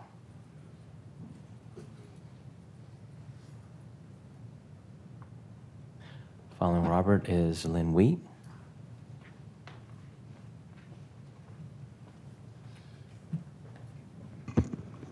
Good evening, folks. My name's Robert Hansey. I live here in Elk Grove. I'm a mostly retired intensive care RN, and I'm on my last quarter for my master's in astrophysics. So, something to do in my retirement. I have 3 objections tonight. I'm a humanist. I'm not a big greedy person, and my observation is that we've had 3 rate increases, one just before Republic took over, one right after Republic took over, and now they're proposing another one. To me, it's just greedy. However, it does sound that there has been some negotiation to get the numbers down. Personally, I doubt seriously if the Republic's not going to come back in one of these 3 years and claim property or increased costs and look for another adjustment. Second objection. This is only anecdotal, but it's based on my own personal experience. Only had to call Republic one time. Spent 43 minutes on hold, middle of the week phone call, so they couldn't claim Monday, busy and everything. Cut off after 43 minutes, another 18 minutes before I got a hold of another person. It turns out that there apparently is nobody locally. It's a service center in Arizona. I suspect that when there was the city running it, they had a direct line to somebody in Republic. But my personal experience is you can't get a hold of them. Now, my third objection has to do with a little sign that you see directly on the other side of the freeway. It's called Chicks in Crisis. Republic has their emblem on it. Want you to understand that Chicks in Crisis is an organization that is anti-choice, anti-abortion, want the woman to go to full term, whether it's against her health or not.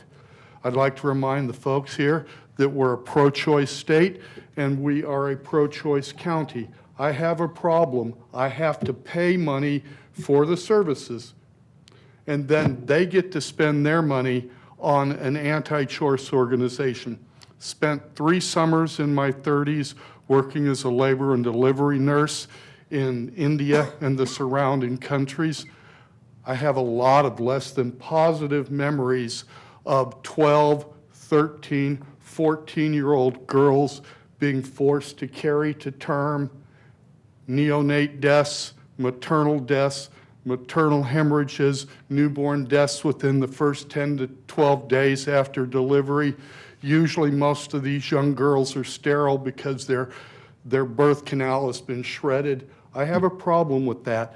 This Chicks in Crisis group, they're basically, woman goes to term and you have no choice. They offer no alternatives other than going to term. I have a problem with that. Thank you kindly. Anything you guys want to say? Thank you, sir. Okay, thank you kindly. Huh? Good luck on your degree. I spent 2 years trying to figure out light or dark matter and dark energy. The best we come up with is we can tell you what it's not. All right, next speaker is Lynn Wheat. Ms. Wheat?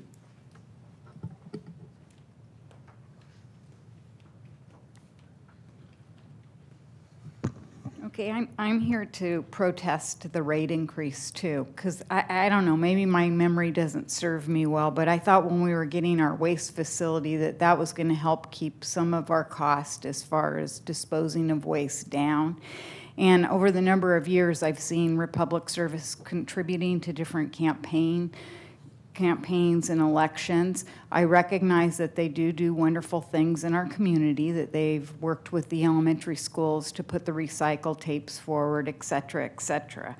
The other problem I have is when I receive the notice, it's comparing all counties and all cities, and I'm thinking maybe City of Sacramento, they're not great negotiators as far as the price that they have to pay for garbage, and maybe we do a little bit better. But I also see that this is raising our rates up above some other cities that are closer within our next to Elk Grove, like Rancho Cordova. So I have a problem with how the material was presented when they sent it out. I don't believe that we should be compared with cities outside of the county. At least keep it within the county. Thank you. Thank you, ma'am. And seeing that there are no additional speakers, I want to close public comment and want to declare the public hearing closed. Council deliberation and direction. Well, I'll make the motion, but I do want to just touch upon both the speakers' comments about the cost. You know, well, a couple of things. We were subsidizing some of this cost with the general fund, and so this is weaning us off of that. But the other thing is, this will be, Heather, what was the bill that we're watching? Because if that goes through and we have to recycle organics. SB 1383. SB 1383, thank you. That's going to put a whole new requirement on jurisdictions, local jurisdictions. So, yeah, stay tuned. So we're watching it as well. Anyway, I'll make the motion. Got a motion and a second. All in favor? Aye. Opposed? Abstention? Next item. Takes on to item 9.3, which is a public hearing to consider adoption of a resolution confirming the Laguna West Service Area fiscal year 2018-19 annual report and ordering the levy for the Laguna West Service Area, formerly County Service Area Number 5, for fiscal year 2018-19. Good evening, Mayor, City Council members. My name is Kara Taylor Seaman, and I am Finance Analyst here at City of Elk Grove. I've got a brief presentation for you.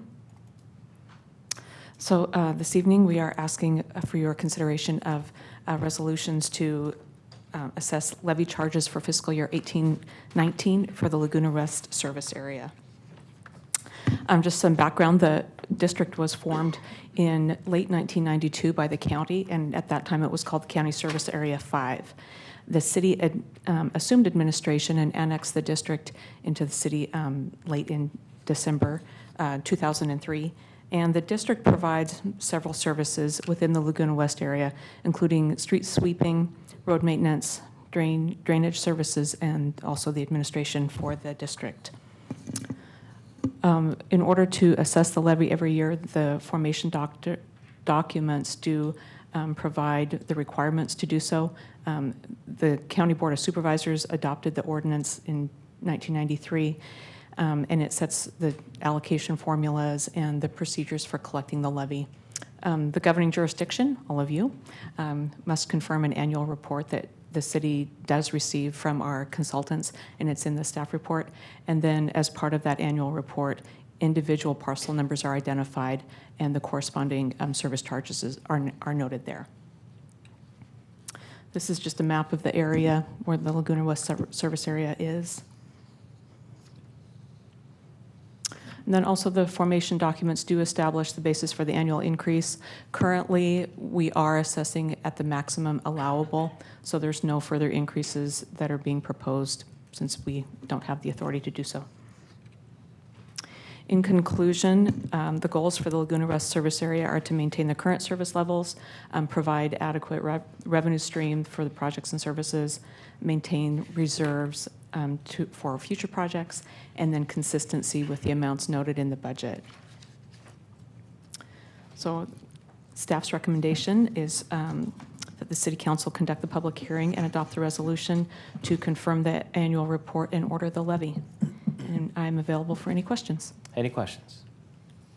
There are no questions. Thank you, ma'am. Want to declare public hearing open. I want to open for public comment. Seeing that no members of the public sign up to speak, want to close public comment. Declare public hearing closed. Council deliberation and direction.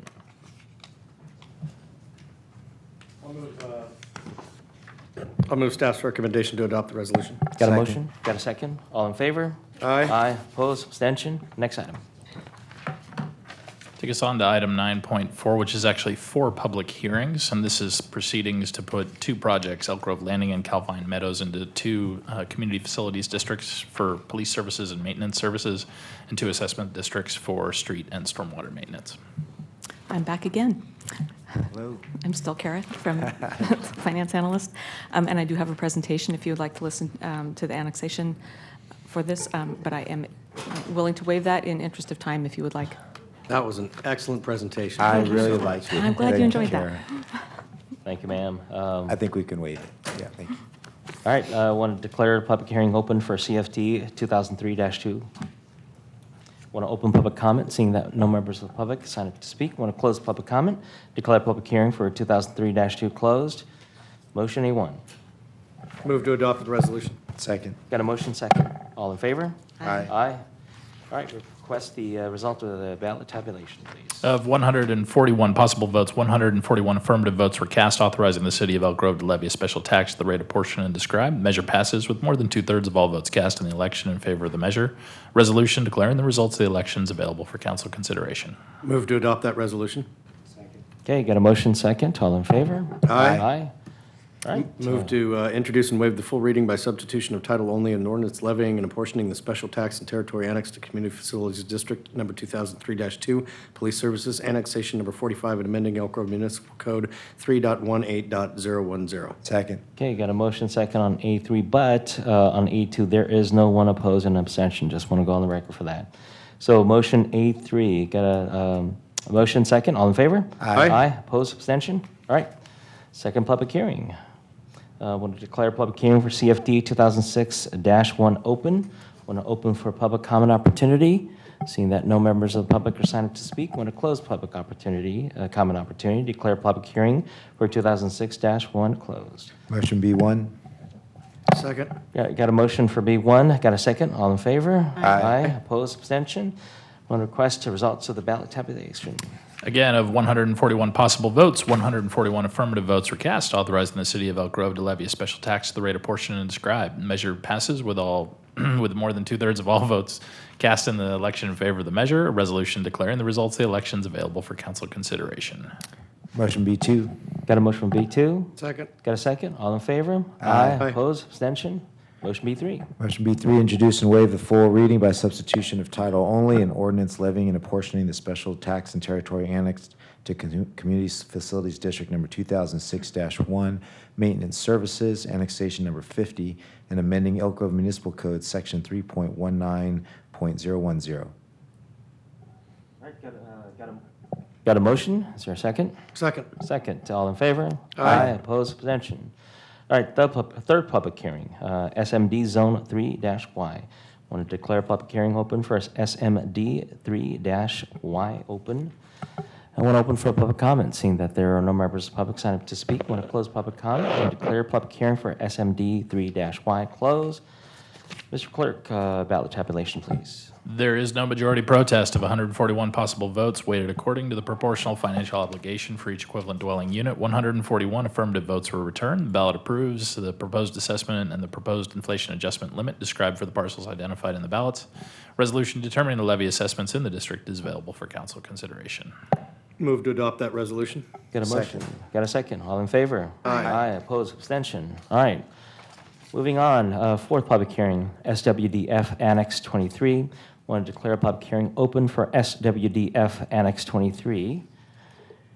Want to open for public comment, seeing that no members of the public signed up to speak. Want to close public comment and declare a public hearing for SWDF Annex 23 closed.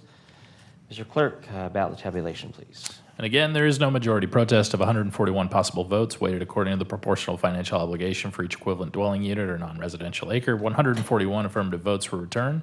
Ballots approved the proposed assessment and the proposed inflation adjustment limits described for the parcels identified in the ballots. Resolution determining the levy assessments in the district is available for council consideration. Motion D. Okay, got a motion? Second. Got a second? All in favor? Aye. Aye. Opposed, abstention? All right, next item. That'll take us on to Section 10, our regular agenda action items and recommendations, starting with item 10.1, which is consider resolution authorizing the city manager to execute contract with U.S. Bank for banking services for a total debt not to exceed $203,000.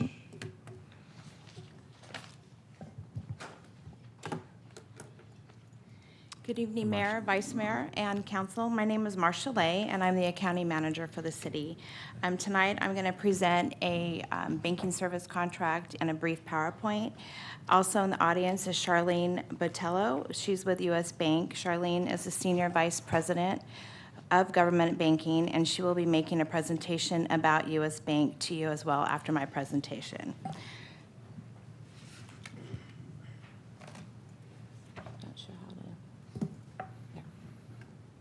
So I would like to start off by giving you a quick idea of the volume of banking activity that happened in this past year. Annual deposits for the year totaled approximately $228 million, and in January being the largest month for deposits, which was about $33 million. Total vendor transactions for the year, which included checks, ACHs, wires, were approximately 24,400.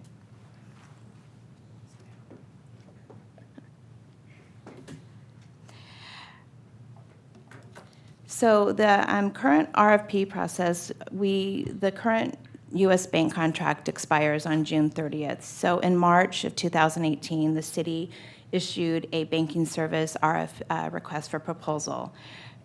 With that, we received 5 proposals back from Bank of the West, Five Star Bank, River City Bank, U.S. Bank, and Wells Fargo.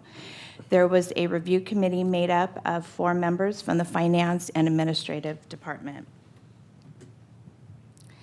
The review committee evaluated the RFP using the following areas: the bank's qualifications, experiences, and references, qualification and experiences of personnel working on the project or providing the service, their work plan, the quality and responsiveness of the proposal, their fraud and security, products and reports, account reconciliations, transition and implementation plan, rates and fees.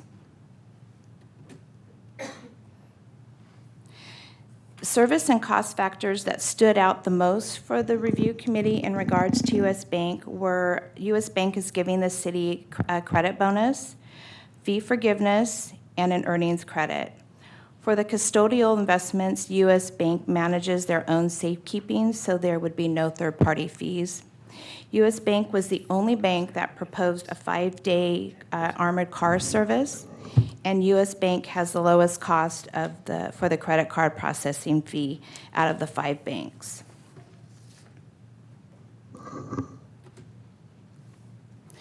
So the top decision points that stood out with the review committee in selecting U.S. Bank was that U.S. Bank offered a full range of banking and depository services. They had a robust reports that this finance staff utilizes daily to perform their job functions. Some of the functions that the finance staff uses these reports for include validating and verifying checks, validating and verifying cash receipt transactions, reconciling investments and cash activities, perform monthly banking reconciliations, and producing monthly treasury reports. The comparisons of the variety and the extent of the reports were superior to some of the respondents. Most of the reports that U.S. Bank offers can be converted to Excel or CVS file so that the staff can sort it and use it in various ways. U.S. Bank's technology capabilities synthesize well with the city's sophisticated accounting software.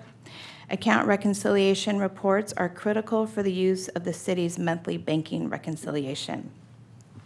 U.S. Bank has a strong fraud and security protection mechanism for the city's assets. This was evident just recently when the city had some fraudulent transactions, but they were caught by the payee positive pay that the U.S. Bank has in place. So in conclusion, I'd like to recap why the review committee selected U.S. Bank. U.S. Bank provides the best overall value because their focus is on government banking. They have nearly 5,000 relationships with the state, city, county, school districts, water districts, housing authority, and higher education. U.S. Bank also has 88 dedicated professionals to serve the public sector. They offer a robust accounting, reconciliation, and reporting package, powerful fraud protection system, and they provide Armor Card service to the city, and they will have excellent staff assigned to us. U.S. Bank was selected for the above, as well as they were able to provide all the city's required services within not only a reasonable cost, but the lowest cost of all the banks that they could provide all the city's required services. So staff is recommending that the City Council consider a resolution authorizing the city manager to execute a 4-year contract with 4 optional 1-year extensions with U.S. Bank for banking services. So that concludes my presentation. If you have any questions for me, I'd be happy to answer. Otherwise, we can have Charlene come up and talk a little bit about U.S. Bank. Vice Mayor. Yeah, thank you, Mayor. Thanks, Marsha, for that presentation. I heard some things, and I just wanted to maybe tease out a little bit more because some of the rationale seemed a little bit subjective, so maybe you could explain a little bit better. One of the justifications I heard was reports and having CSV files created. I just felt, I mean, seems like anything can be exported. Like one of the banks, they said that they could actually upload into QuickBooks, and so, I mean, we don't have QuickBooks. We have a very sophisticated accounting software. Some of the reports were hard to read. They gave us sample reports, but some of them are very, very vague. They weren't very detailed. So, and because U.S. Bank is our current bank, we know the reports and we know how to use them. So that, that was helpful in making the decision too. Okay, and the reason, I mean, a couple of these banks are community banks, and so I just want to, explore the differences, right? So, Yes. It sounds like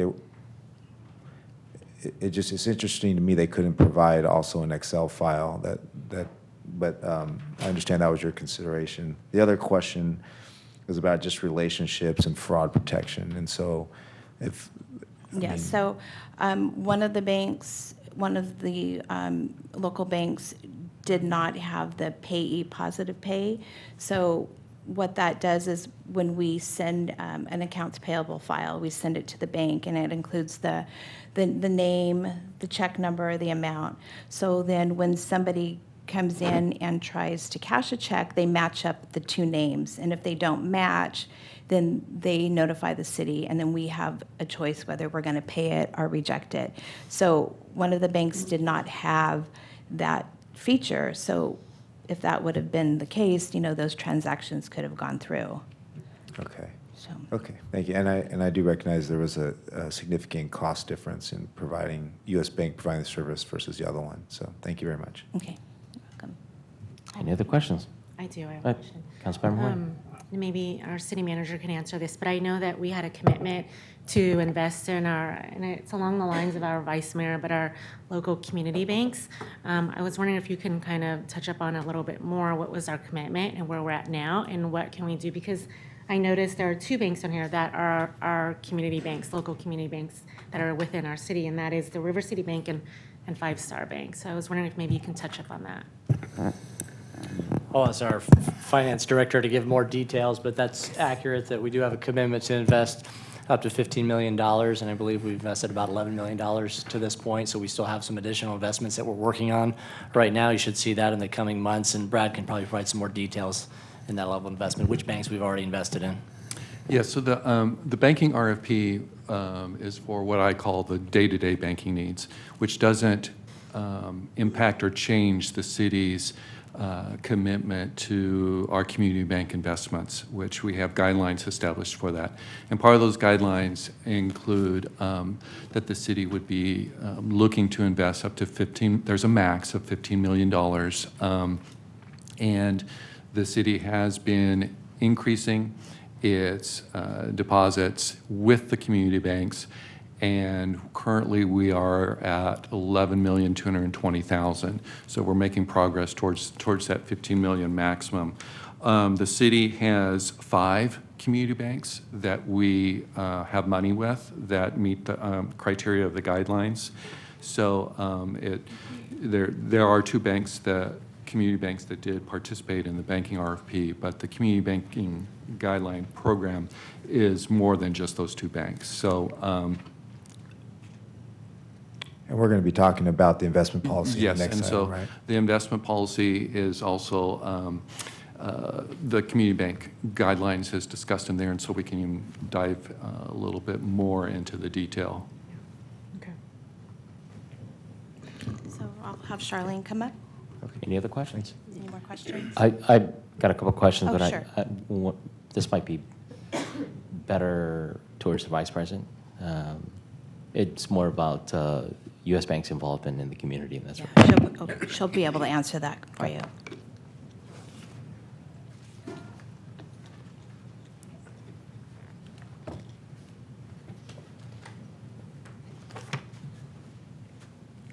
Thank you, Mayor and City Council. I appreciate this opportunity. I always enjoy talking about U.S. Bank.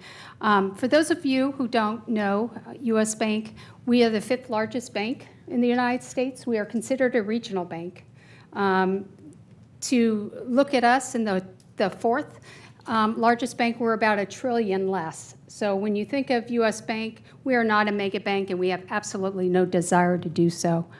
We're very conservative. We do plain vanilla banking, and as a result, during that 2008 recession where a lot of banks struggled and some went out, we came through unscathed. We have a firm commitment to public agencies, and as a result, I know Marcia talked a little bit, we do manage PARS and CAMP and Cal Trust. We just got that business. And as a result, we continue to expand in the public space. Beginning a couple of years ago, because of Dodd-Frank and Basel III requirements and the capital requirements that are now in place for collateral, we started getting a lot of calls from cities, joint JPAs, et cetera, throughout California, smaller ones and medium ones, that were told by their bank they no longer wanted to do business with them. And that's the cost of collateral and how it impacts our balance sheet.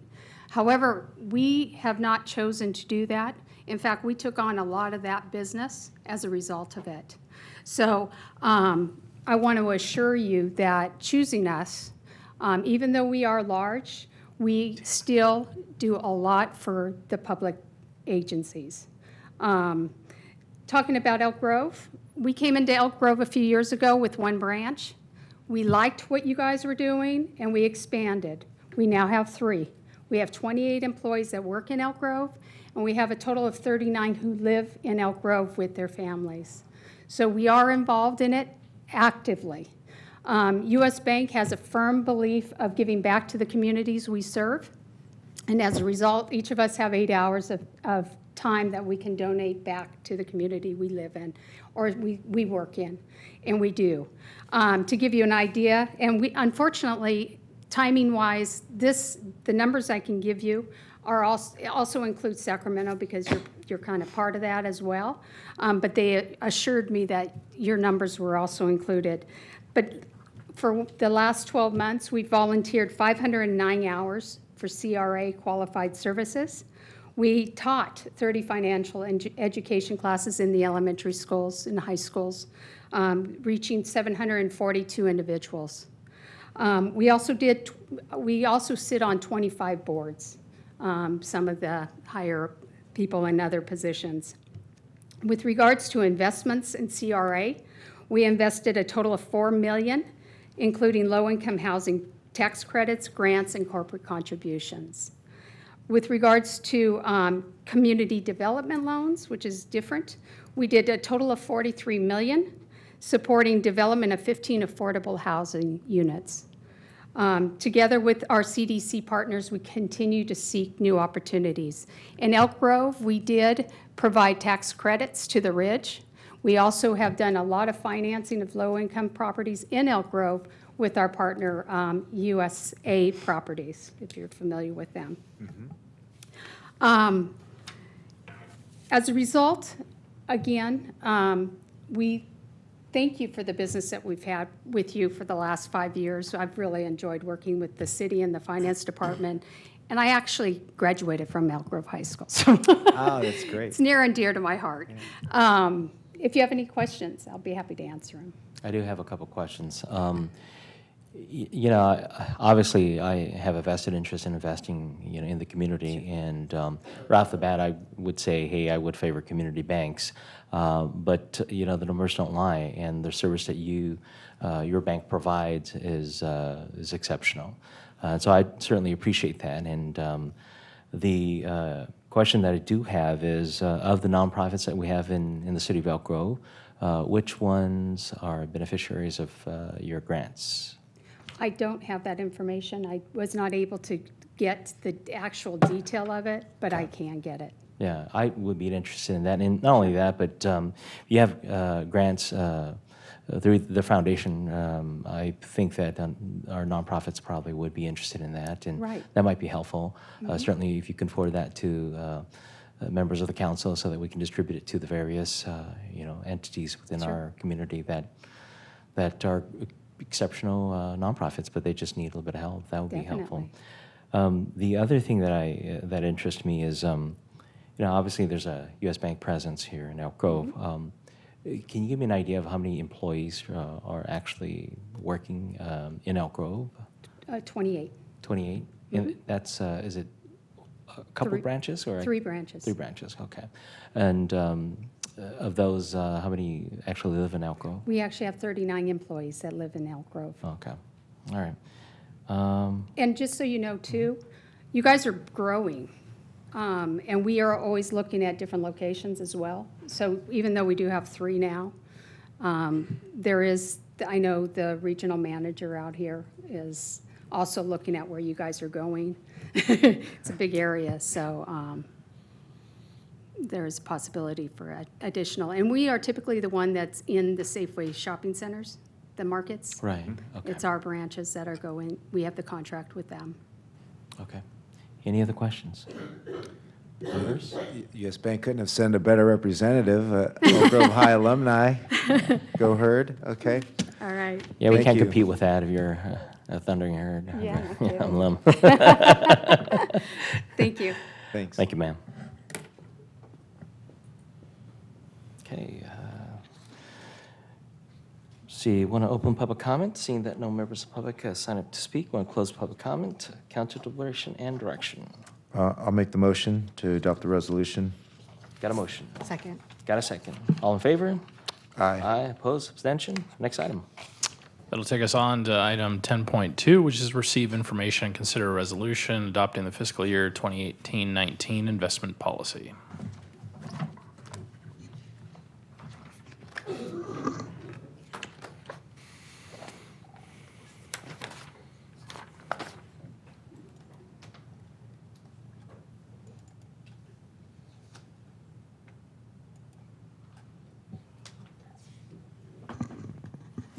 Good evening, council. I am Brad Kane. I'm your Director of Finance and Administrative Services, and here to talk to you tonight about the city's investment policy.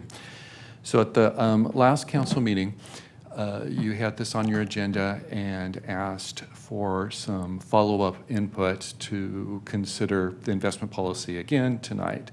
So what is the purpose of the investment policy? The investment policy gives us the parameters to staff on what are the appropriate investments that the city should be looking towards to invest its funds that are not needed to immediately service or pay for construction projects or for payroll or for vendors.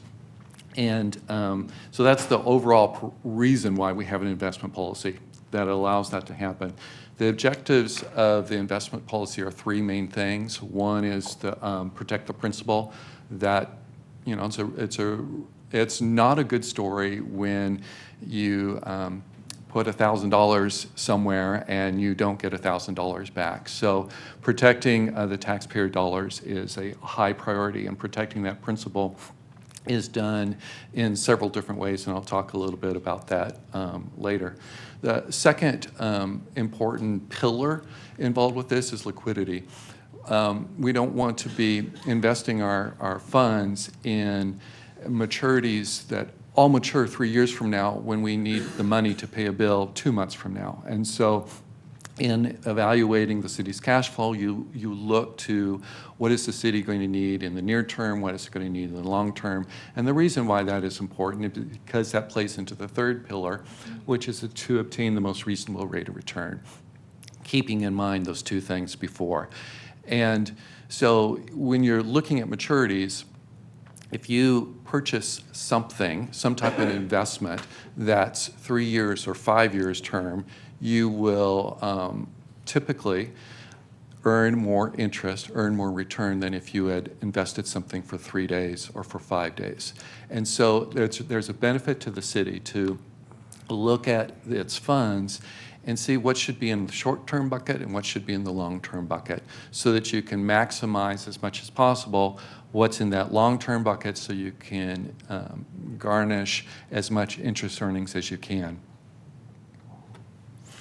So there were two proposed changes that were in the investment policy. The first one, it had to do with the subject matter of federal agencies and government-sponsored enterprises.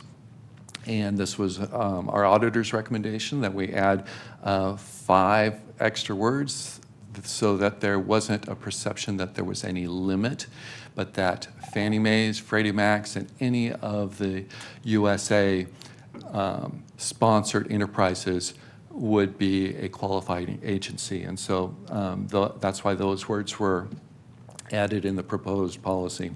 And then adding supranationals as an authorized investment, and I will talk a little bit more about that. The council meeting, you asked for additional information about the supranationals, but also about the city's policy puts a 5% limit on time deposit investments, and you want some more background on that. And additionally, there was a comment received that the policy may be adverse to community banks, and so we wanted to touch on all 3 of those things. So risk is something that you want to mitigate as much as possible, but you cannot eliminate it. There's risk in whatever you do with your money. If you have it sit in even a locked safe in your office, the risk is you're losing investment earnings. So two very highly looked at authorities, the California Debt Investment Advisory Commission, they recommend one of the ways to protect principal is to be looking at diversification.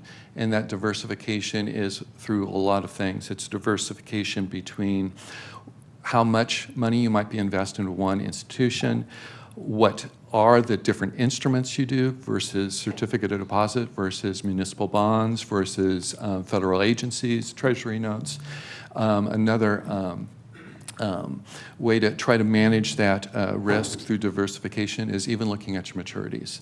yes, you want to be maximizing your return if possible by putting things in the long-term bucket, but do you all want them to be maturing in 3 years? Or do you want to ladder? Or what is, so what do you need to do to match up with your projected cash flow, but also keeping in mind that the diversification that you do, even through maturities, is a benefit and is a recommended practice to protect your principal. And then the Government Finance Officers Association gives some best practices, which includes using diversification as a strategy to manage the risk and establishing limits on percentage of cities' portfolios that is invested in any one entity or institution. So it is a best practice. Regionally, we looked at some of the local regencies and, past the Sacramento area to try to determine, well, what are other agencies doing? And we found very similar investment policies that had maximum limits on an amount of a portfolio that it's invested into a one entity. But we also found investment policies that did not have that limit, which also doesn't surprise me because that limit isn't in the California statute, and many jurisdictions just adopt straight what's in the statute rather than putting on further restrictions, which the city's investment policy is more restrictive than the government code. But one of the things we discovered in looking at those cities and entities that didn't have a limit, when we looked at their comprehensive annual financial report, what we found was they did have a limit, and in many cases it was zero. They didn't invest in those banking institutions, or if they did, it was a very small amount.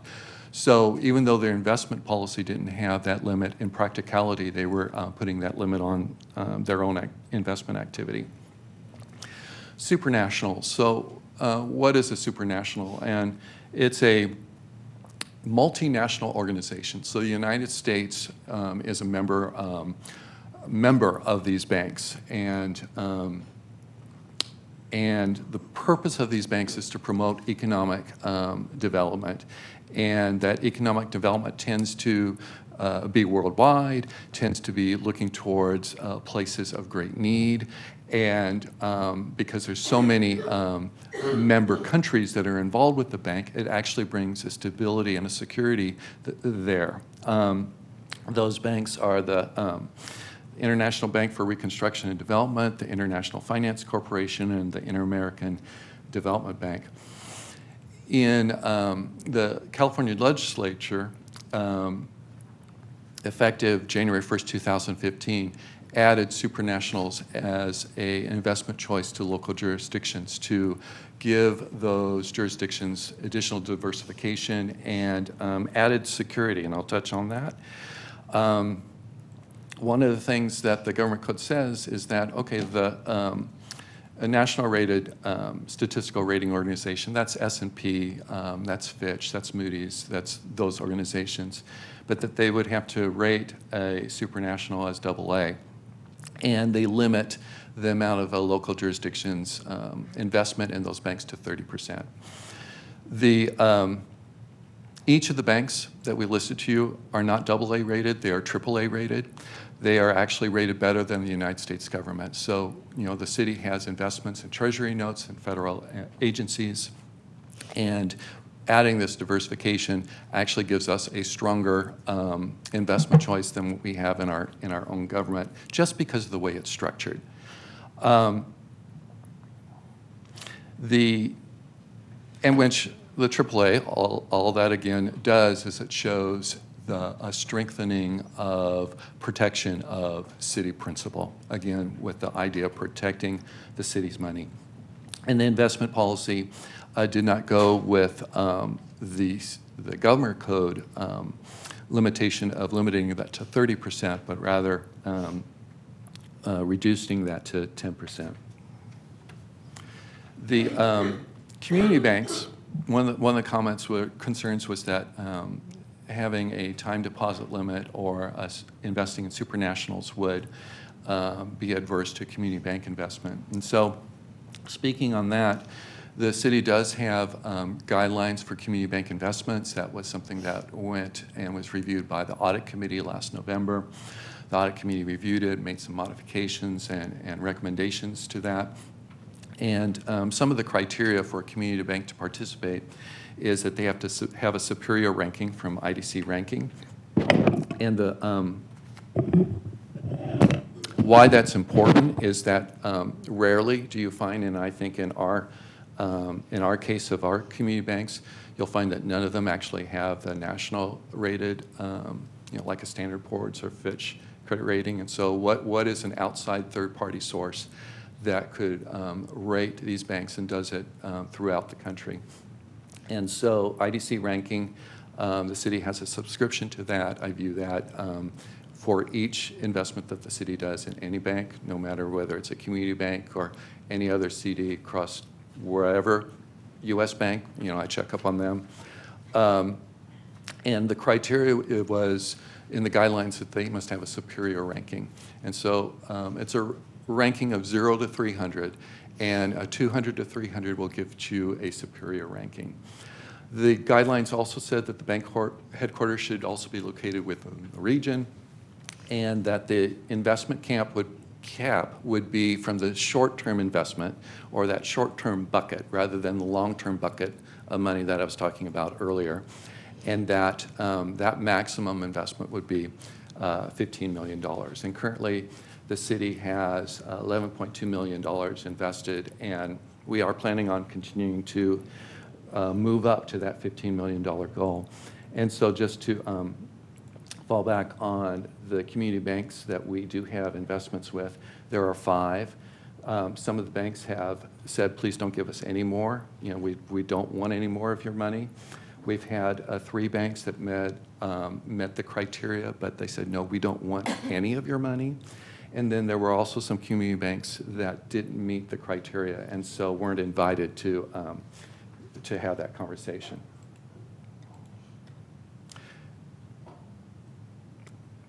Maybe that's all I wanted to say. So I think I touched on all the 3 points and the follow-up questions that council had. If there was any more questions or details you'd like me to go into, I'd be happy to go into that. Are there any questions? Vice Mayor. Quick question. Thanks, Brad, for that explanation. On the previous item, 2 of the banks that were listed, I think those were 2 of the community banks you're referring to? Those are 2 of the community banks we have investments with, yes. Okay, thanks. I just wanted to clarify. Thank you. Okay, Councilmember Nguyen. It's probably premature in asking those questions earlier, but what I was leading to was that, I really support our community business, and as that we want to support our community too, that includes our business community as well. And so while I would really like for us to try to somehow make it work eventually, I like hearing that we are going to commit to the full 15 million that we had committed to. Eventually, I'd like even our banking services to somehow be in our local community banks as well too. And that may mean revisiting that later along the line if ever there's an opportunity for them to be able to have a software that would better suit us or fit what our city staff have to do. But that was one of the reasons why I was asking that question early. But thank you for clarifying that. Okay. Any additional questions? Nope. Nope. Thank you. All right, I want to open the public comments. Seeing that no members of the public sign up to speak, want to close public comment. Council deliberation and direction. So I just wanted to add on to what Councilmember Nguyen was saying. Brad, back to the 11, you've got 11, maximum of 15 million and 11.2. What are your plans to invest, get up to that investment limit? Is there any plans to disseminate that remainder among those community banks? Yes, they're very much. We want to increase our holdings with the community banks. I don't know that I want to hit the $15 million exactly, because what that means is as soon as interest accrues, I have to make deductions. So I want to get close to that number and give it a little bit of room to grow and not rush to take things out because of interest earnings. But yes, Okay. we want to get close to that number, and we want to look to those community banks that are still willing to take additional deposits from the city to do that. Okay. And which were those? I think So there were the Five three, Star, yes, we River have City. We have 5 community banks that are that have city money. 3 of them that are, I would say, fully on board with the criteria and the guidelines. Which, by the way, one of the important aspects of that is that the banks commit to matching the local agency investment fund, which is really the money market fund managed by the state of California Department of Treasury for local governments. And really, it really is the gold standard for ease of accessing our money, ease of depositing our money, and a excellent return for such a short-term investment. And so a significant thing in the community bank investment guidelines is the banks that would agree to match that.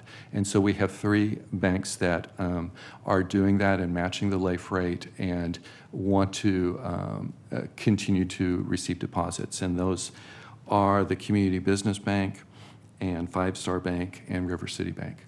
Okay, thank you very much. So I'd like to make the motion to adopt the resolution, but also add on there to just fulfill the remaining, yeah, thank you, Councilman Nguyen, the remaining investments in what we have allocated with those remaining community banks. Okay, we got a motion Second. and got a second. The only thing I'd like to add is, obviously, investing in community banks means there's spillover into the community, local businesses, and, it's pretty clear. So I think consistently with the members, hopefully one day we'll reach there. But certainly this is the step in the right direction, and thank you, Brad, for your hard work. Okay, all in favor? Aye. Aye. Opposed? Abstention? Next item. Take us on to item 10.3, which is consider approval of a conditional loan commitment of $5 million for the proposed gardens at Quail Run Affordable Housing Project.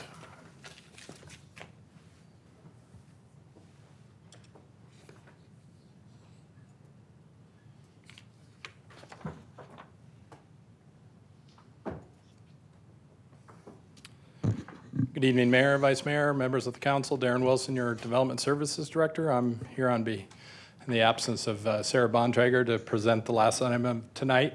It's a loan commitment or consideration of a loan commitment for the gardens at Quail Run. Just a little background on our affordable housing fund. The source of revenue for this fund is through impact fees of market rate development. Uses of this affordable housing fund in the past have been new construction, down payment assistance, acquisition rehabilitation of housing, and some other special projects. And city has funded 13 projects and 1,700 units since the incorporation of the city. A little on the project description. It's a 96-unit apartment complex. The range of affordability of levels are there on your screen, ranging from extremely low income to low income, and the number of bedrooms and the units available in each one of those categories. Project amenities include a community building, swimming pool, a children's play area, and an in-unit laundry. There's a minimum of 15 hours per week on on-site services. That includes after-school program is one of the services provided. The project location is on the southwest corner of Quail Run and Bruceville Road. It's approximately 4.5 acres.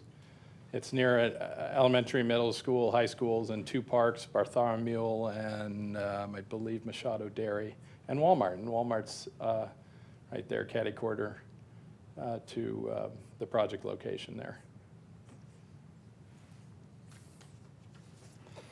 So the RFP went out last September, and part of that was get loan applications from various developers. We received one. The applications provided it's needed to assess the benefits and risk of the loan, including those factors there, the development team qualifications, the pro forma, and the preliminary market study. The loan application was reviewed by staff, the city consultant, and the Affordable Housing Committee. Now we're getting into the project strengths. Obviously, we've had experience with Pacific West Communities. They developed over 100 projects, including Avery Gardens and Bow Street, which is currently under construction right now. They also have a nonprofit partner that's local and provides the city services on 4 projects currently. Another part of the project, it provides extremely low and very low income units. The financial projections provided by the developer are in line with the industry TCAC standards. They also provide on-site property management. Some of the project weaknesses is these are not too uncommon, especially this one. The operating expenses assumed to rise faster than rents. This is a fairly conservative assumption, especially in this market where vacancy rates are low. Even with these assumptions, the replacement reserve deposit is not adequate to maintain the project over 55 years. That's another assumption. However, the project will, typically these projects recapitalize and then they put money back into those coffers to pay for replacement reserves or operating reserves. And as with a lot of our loans, the repayments are small and they don't reduce over time. Although we did have Geneva Point pay off the loan a year or so ago to the tune of $2 million, and that's how it was able to replenish this account to get another project on the books. Darren, just I want to touch on that because I think it's an important point. The recapitalization that typically occurs around 10 to 15 years, there's a state law that requires them to put towards major improvements. Yes, they do a capital needs assessment determining what the needs for long-term and short-term are, and they have to refill those. And sometimes they look at the replenishment payment, annual payment, to see if that needs to go up as well. Right. Okay. Thank you.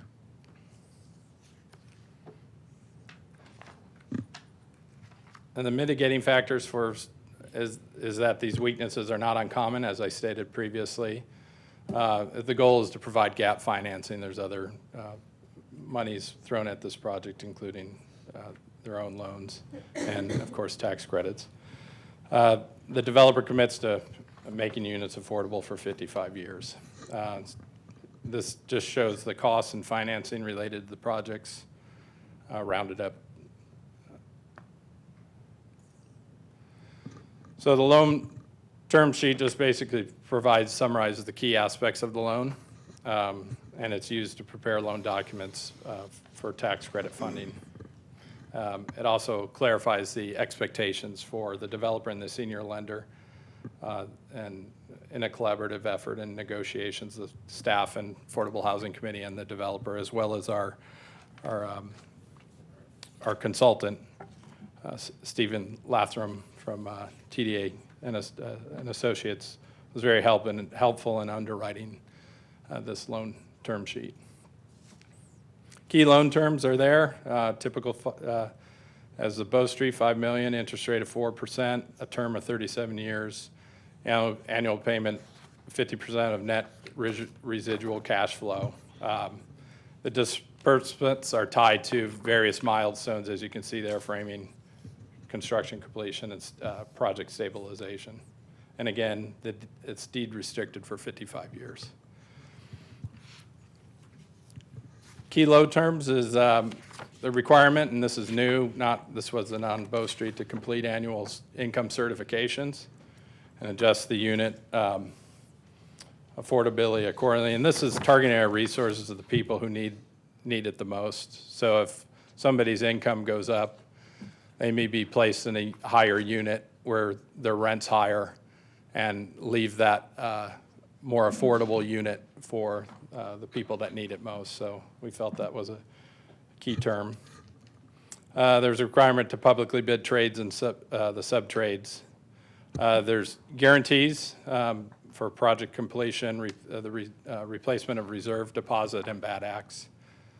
And like I stated previously, there's a capital needs assessment that's required upon any transfer event. Affordable Housing Committee recommendation, they reviewed the loan and proposed terms at the May 23rd meeting. They recommended by a vote of 2-0 that council approve a conditional loan commitment consistent with the draft loan terms in your staff report. 3 options for council tonight is approve the conditional loan commitment, which allows the developer to apply for tax credits on July 2nd, with the deadline, or request continuing negotiations and the loan commitment be brought back to the city council, or ultimately, the third option is deny the loan. That concludes my presentation. I'm happy to answer any questions. Any questions? There are no questions. Thank you very much. I want to open public comment. I see that one speaker signed up to speak. Ms. Lynn Wee, please come on up.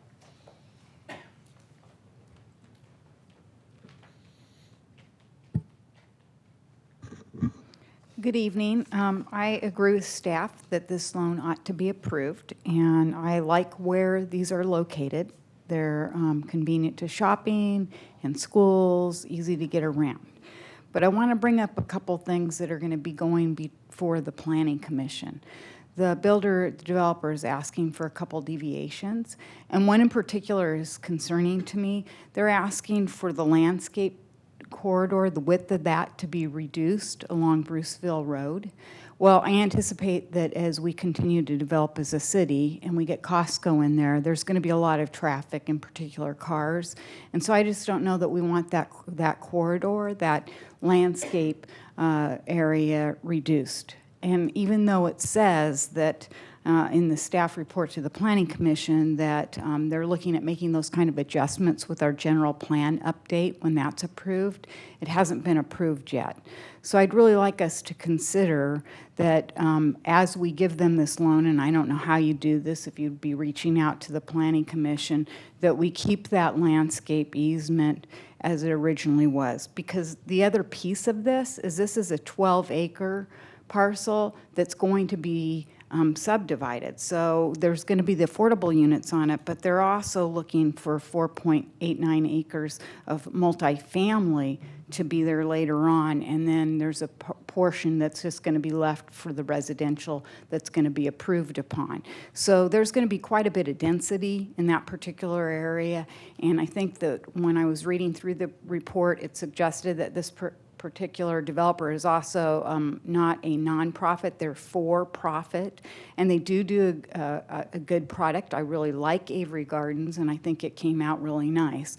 But again, I'm just asking if we can look at really keeping that space there, because the other deviation that they're asking for is reduced parking, and that to me is a concern. Even though they're increasing the bike parking for the residents, if the residents have visitors, or if most need cars, and they're assuming by reducing the number of parking spots that the residents here are all going to use our transportation system. Well, that's great, but I don't think our transportation system locally is all that hot. And if any of you have ridden it, you don't get anywhere very fast. And so those are concerns of mine too. So then if they have their cars, are they going to be parking their cars in the surrounding neighborhood? So this begins to discuss, for me, some quality of life issues for everybody within that area. Thank you. Thank you, ma'am. There are no additional members of the public sign up to speak. Want to close public comment? Council deliberation and direction. Yeah, Mayor. Go ahead, Vice Mayor. Thank you. I'll start just as being one of the members of the Affordable Housing Committee. I first wanted to address Ms. Wheat's comment, though, with the question to Darren. Is the site plan, they're just trying to squeeze everything on? Is that why reduction of parking, this landscape? Yeah, I'm familiar with the Bruceville Road aspect of it. Parking, I believe, is within the 10% minor deviation. The Bruceville, and CJ maybe can elaborate on this, is slated for, in the current general plan, is a 6-lane arterial. And in the new general plan update, which hasn't been approved, is slated for a 4-lane arterial. And our requirement for landscape buffers along 4-lane arterials is 25 feet, and that's hence the reduction. And there may be a density component they need to reach with that as well. I see. Do you want to weigh in, CJ? Yeah, that's all correct. One of the things we've been doing with the general plan update is relooking at the circulation system to identify areas where we may have an overbuild in an ultimate condition of certain roadways. The intent there is, one, by narrowing them, you make them safer, you make them more better fitting in with the community fabric, the community environment, more pleasing. You also have less roadway you have to maintain, so reduced cost component to them. So Bruceville, in this case, is one of those segments we've been looking at, particularly that section south of Elk Grove Boulevard not needing, or actually south of Laguna, needing all 6 lanes. It's not something we need in the build-out condition. Okay, thank you very much. So we spent probably, Councilman Hume and staff and I spent, and I know staff did a great job too. There was Sarah and her team. Darren had a lot of ongoing conversations and negotiations with Pacific West, and then when it came to the committee, we spent another 2 or 3 hours. And so I just wanted to impress upon folks, there's a lot of work and a lot of back and forth that went into this negotiation. They've done, as you can see in the report, they have a lot of history of doing good work. In the previous project, while it's true they are for profit, but they are also afforded the flexibility to do some things that in the previous project allow them to refinance and not have to come back to the city to ask for additional funds to finance their project, which is not an uncommon occurrence on these things. And so there's sometimes there's some benefits in that regard.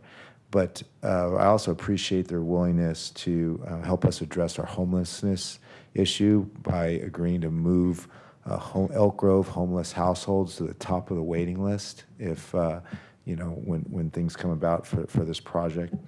So a lot of this stuff specified in here. We talked a little bit about the recapitalization that typically happens in 10 to 15 years and the requirement to make improvements. And so I just wanted to address some of these weaknesses that I think staff did a good job in all transparency articulating, but I think there's also a lot of risk mitigation in state law that these projects have to comply with. I think I'll stop there for now, but I would go ahead and move this project forward. Okay, go ahead, Councilman Hume. Yeah, it's too bad that Sarah can't be here because she did a lot of strong work on this proposal prior to it coming to the Affordable Housing Committee. And a lot of that was a pretty strong negotiation with the project developers, trying to strengthen some of the terms to make sure that these units are going to who they're supposed to be going to and that the project is sustainable in the long term. There were some items that there was some pushback on that Darren and I kind of had to intervene and sort of test what we thought we were comfortable with. And I think we ended up at something that does those things that we wanted to do, but still makes it a feasible project for the people that are looking to bring it forward. With respect to the item that Ms. Wheat brought up that has now grown into a discussion of Bruceville Road, I don't want to get too much in the weeds on that, but has reducing that from a 6-lane to 4-lane, has that been contemplated at the general plan update meetings that we've held? Yeah, it's been in the graphics. We've shared the sizing diagrams, and there was a table we showed you last year with about 6 different scenarios, looking at different sizing and capacity ADT numbers. And in all those conditions, as a 4-lane assumption, it didn't cross any of the thresholds for essentially lowering the experience of the driver by reducing it. Again, it's only in the segment south of Laguna. When you go north of Laguna, you absolutely need 6 lanes. Well, I would challenge that. I mean, I don't recall that specifically being discussed, and that's probably just my overload at the amount of information that maybe was coming forward at the time. But I think that's our major north-south arterial, almost halfway between I-5 and 99, and I think constraining it down in any way is not smart planning for the long term, because obviously once you let it go down to 4 lanes, you can't ever get it back up to 6. Well, when we bring the plan back, we'll highlight those numbers for you. I'd be in favor in relooking at that as well. But with respect to what we're discussing this evening, I'm absolutely in favor, and I'll second the motion. Okay, got a motion, second? All in favor? Aye. Aye, opposed, abstention? I think that is it. All right, we'll adjourn meeting at 8:48 p.m. Thank you all.